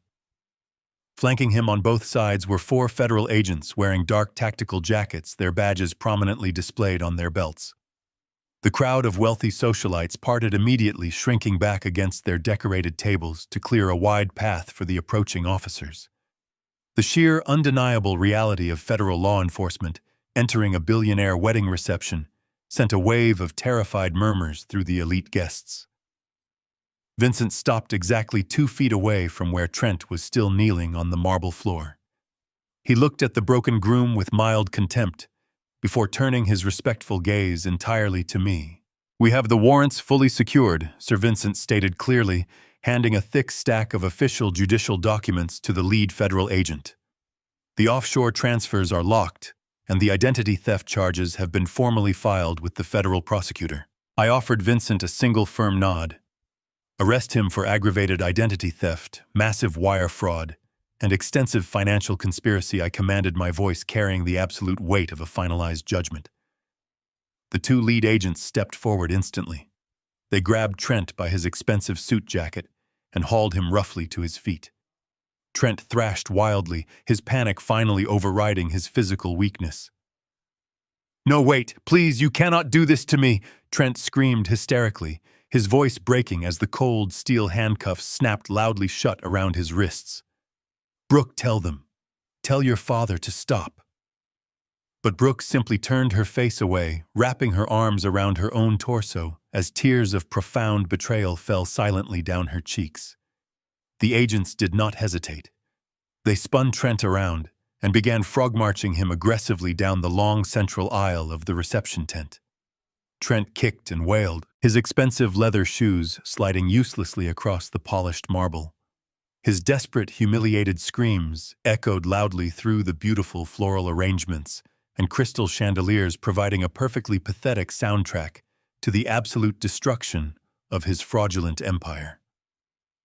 The crowd watched in stunned, breathless silence as the groom was dragged out of his own spectacular wedding and shoved forcefully into the back of a waiting federal transport vehicle. As the heavy doors slammed shut behind the federal agents, a new kind of frantic energy erupted near the front tables. Patricia had finally recovered from her initial state of paralyzing shock. She watched the man who was supposed to guarantee her entry into high society get hauled away like a common street thief. Her greedy, calculating mind frantically processed the devastating shift in power. She realized in a matter of seconds that the poor, uneducated mechanic she had relentlessly mocked and tormented all weekend was actually a titan of industry with a net worth that completely dwarfed her wildest fantasies. She quickly smoothed down her expensive silk dress and pasted a sickeningly sweet, entirely synthetic smile onto her pale face. She practically sprinted across the dance floor, her heels clicking loudly as she rushed directly toward me. "Harrison, darling." Patricia gasped, her voice trembling with an atrocious attempt at warmth and affection. "My goodness, this is all just so overwhelming. Why on earth did you not tell us who you really were? We could have treated you so much better. We could have planned something truly magnificent for you. We are family, after all." I stared deeply into her wide, calculating eyes. I saw the pure, unadulterated greed swimming just beneath the surface of her pathetic smile. She did not care about the profound trauma her daughter had just endured. She did not care about the massive criminal conspiracy that had nearly destroyed our family. All she cared about was the vast fortune she suddenly believed she could somehow access. I did not smile back. I let the cold, unforgiving reality of the situation settle heavily between us. "You do not understand the true definition of family." "Patricia," I said, my voice dropping to a harsh, resonant tone that completely erased her fake smile. "I gave you exactly what you asked for. I played the exact role you assigned to me because it was the only way to expose the absolute truth. You ask why I did not tell you about my wealth." I looked right through her, letting my disgust show plainly. "Because you only love a wallet, Patricia. You do not love a man. You never have. And you never will." I turned away from her stunned, pale face, stepping past the ruined wedding cake, and walked across the dance floor to finally comfort my weeping daughter. The massive reception tent, which only moments ago had been filled with the chaotic energy of 200 wealthy guests, was now rapidly emptying. The elite socialites and opportunistic investors were fleeing the scene of the scandal as quickly as their expensive shoes could carry them. They murmured in hushed, terrified voices, eager to distance themselves from the catastrophic collapse of Trent Caldwell. Waiters in white tuxedo shirts quietly backed through the swinging kitchen doors, abandoning their trays of expensive champagne and exotic appetizers. Patricia, realizing that her grand social charade had been completely obliterated, grabbed her designer handbag and practically ran toward the valet station. She did not even look back at her own daughter. Within a matter of minutes, the magnificent, breathtaking venue was completely abandoned. The string quartet had packed their instruments and vanished. The only sounds remaining were the gentle rustling of the coastal wind against the heavy canvas fabric of the tent and the soft rhythmic sound of quiet sobbing. I walked slowly across the polished marble dance floor, my steel-toed boots echoing softly in the vast empty space. The massive chandelier above cast a warm golden light over the absolute ruins of the reception. Brooke was sitting alone at a large empty dining table. Her beautiful white wedding gown pooled around her on the floor, a stark contrast to the devastating heartbreak written across her face. She was not crying because she had lost Trent. She was a highly intelligent young woman, and the brutal reality of his deception had already shattered whatever toxic illusion he had built around her. She was crying out of a profound, overwhelming sense of shame. She had watched him shove cake into my face. She had watched her mother degrade me all weekend. She had been completely blind to the monstrous predator standing right beside her, and she had allowed the man who truly loved her to be treated like absolute garbage. I pulled out the chair next to her and sat down. I did not care that my suit was still stained with vanilla frosting, or that my collar was completely ruined. I just looked at my daughter, waiting for her to find her voice. She slowly lifted her head. Her eyes were red and swollen, filled with a deep, crushing sorrow that tore at my heart.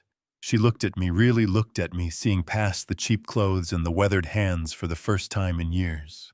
"Dad," she whispered, her voice trembling so badly she could barely form the words.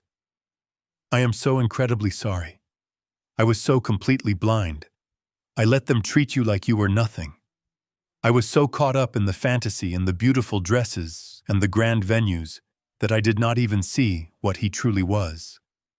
I did not protect you. I should have stood up for you." I did not offer her a stern lecture. I did not remind her of the countless times I had gently tried to warn her about Trent and his superficial charm. The brutal reality of the situation had already taught her the hardest lesson of her life. Instead, I reached out and gently pulled her into a deep, incredibly warm embrace. She buried her face in my shoulder, sobbing freely as I held her tightly. I rested my chin against her hair, providing the solid, unwavering foundation she so desperately needed in that exact moment. "I never hid my money to hurt you, Brooke," I said softly, my voice calm and completely devoid of any anger or resentment.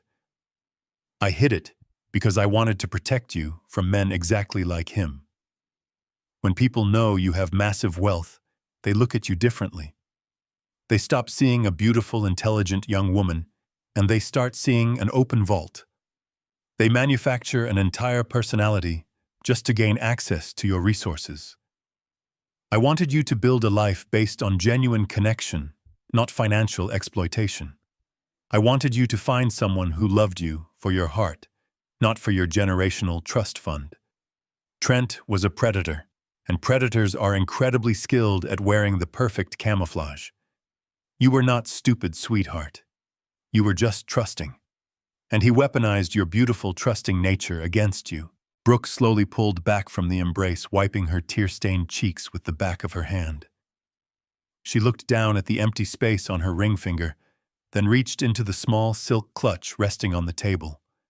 She pulled out the massive, sparkling engagement ring that Trent had placed on her finger with so many empty promises.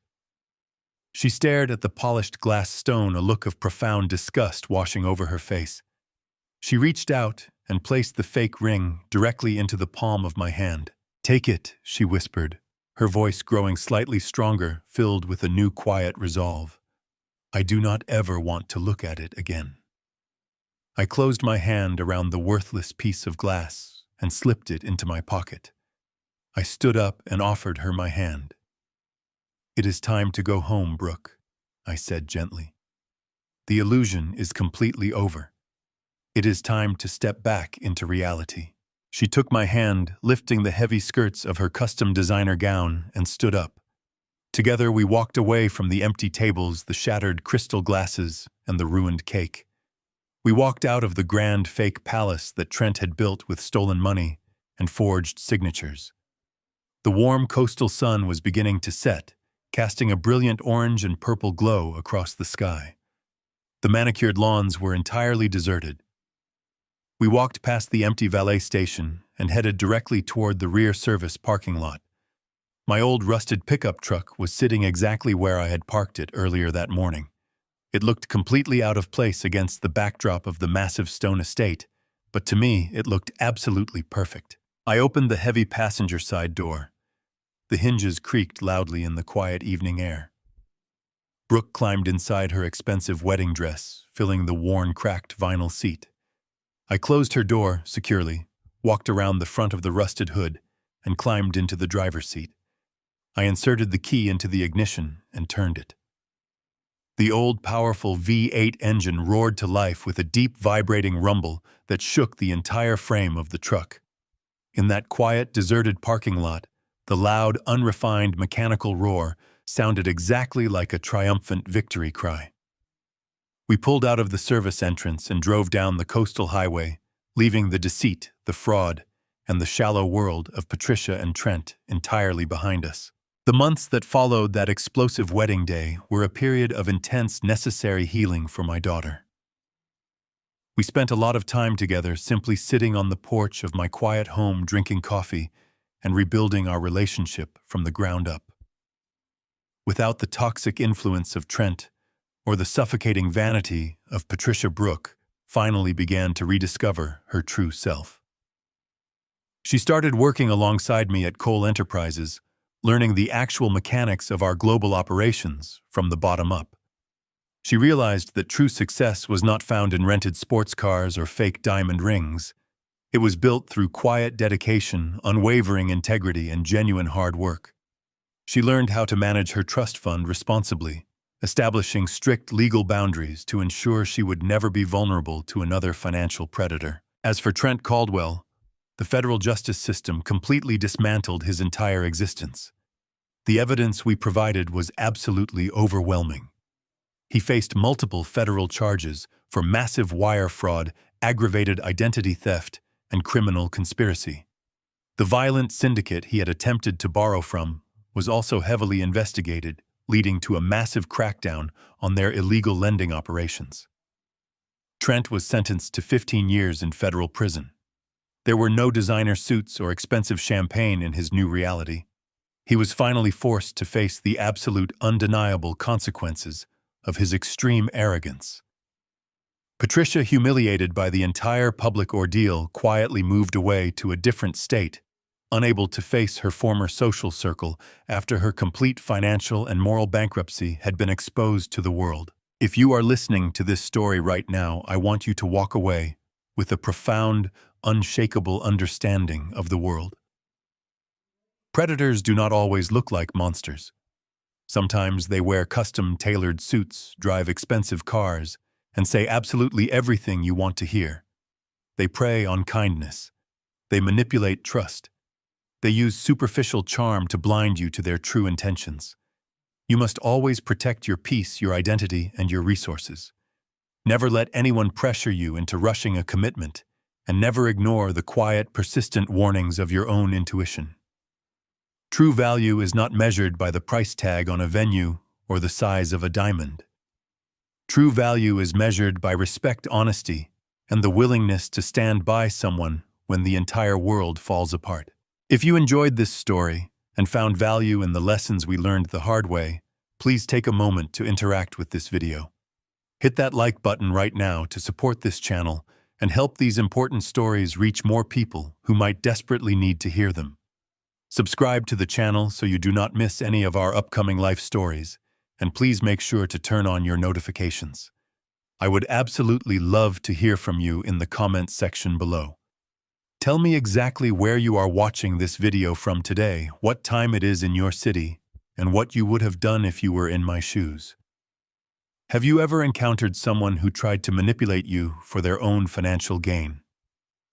Sharing your experiences helps build a strong, supportive community where we can all learn and grow together. Your engagement means the absolute world to me. Thank you so sincerely for taking the time to listen, for offering your support, and for standing with me. Stay safe, trust your instincts, and I will see you in the next life story. With love and profound respect. The greatest deception in life isn't a fake smile or a rented sports car. It is the belief that wealth defines a person's worth. True power does not shout from the rooftops, nor does it demand a front-row seat at the table. It sits quietly in the back, watching, calculating, and protecting those it loves. Never judge a man by the dirt on his boots or the age of his suit, for the quietest men often hold the keys to the kingdom. Respect everyone because arrogance will eventually dig a grave that your wallet cannot afford to fill. If this story showed you the true meaning of power and respect, hit that like button and subscribe right now. Leave a comment below telling me where you're watching from and if you've ever dealt with a fake, arrogant person. I read every comment. See you next time.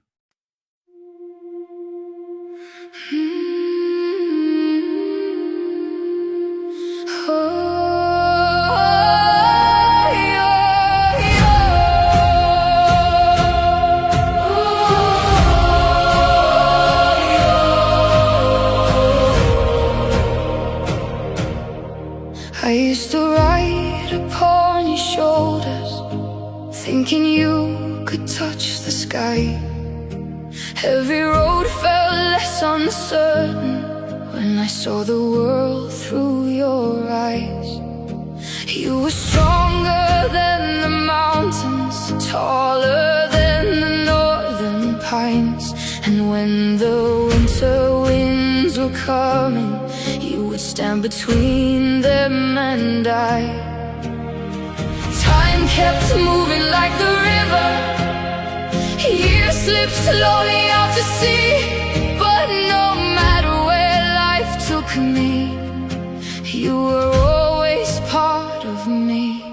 I am my father's daughter, in every step I take, in every time I choose to stand. When it's easier to break, I carry your courage in my heart, your fire inside my soul. And though the years keep moving on, your love still leads me home.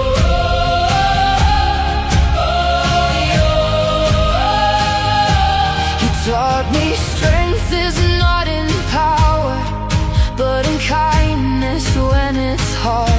You taught me how to keep on going when the road grows cold and dark. Every lesson, every story, every laugh around the flame lies within me like an echo, calling softly through my name. And when I face my greatest battles, when I feel I can't go on, I can hear your voice beside me saying, child, you're stronger than you know.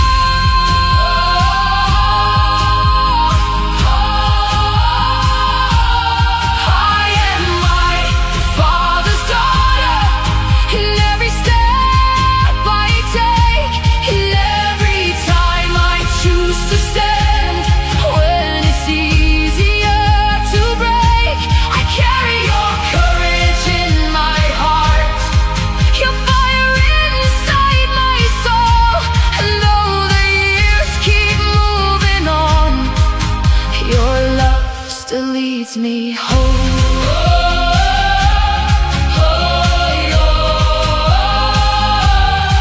One day the snow will cover footprints, one day the fire will burn low. But the things a father gives his daughter are the things that never go. Not the gold or not the stories, not the battles that he won, but the quiet way he loved her and the woman she becomes.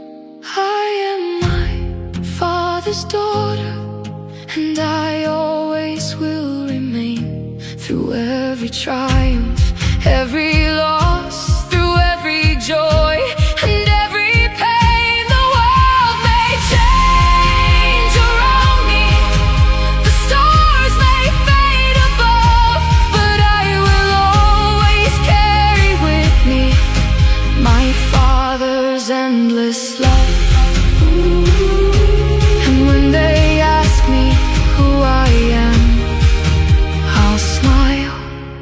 and answer softly.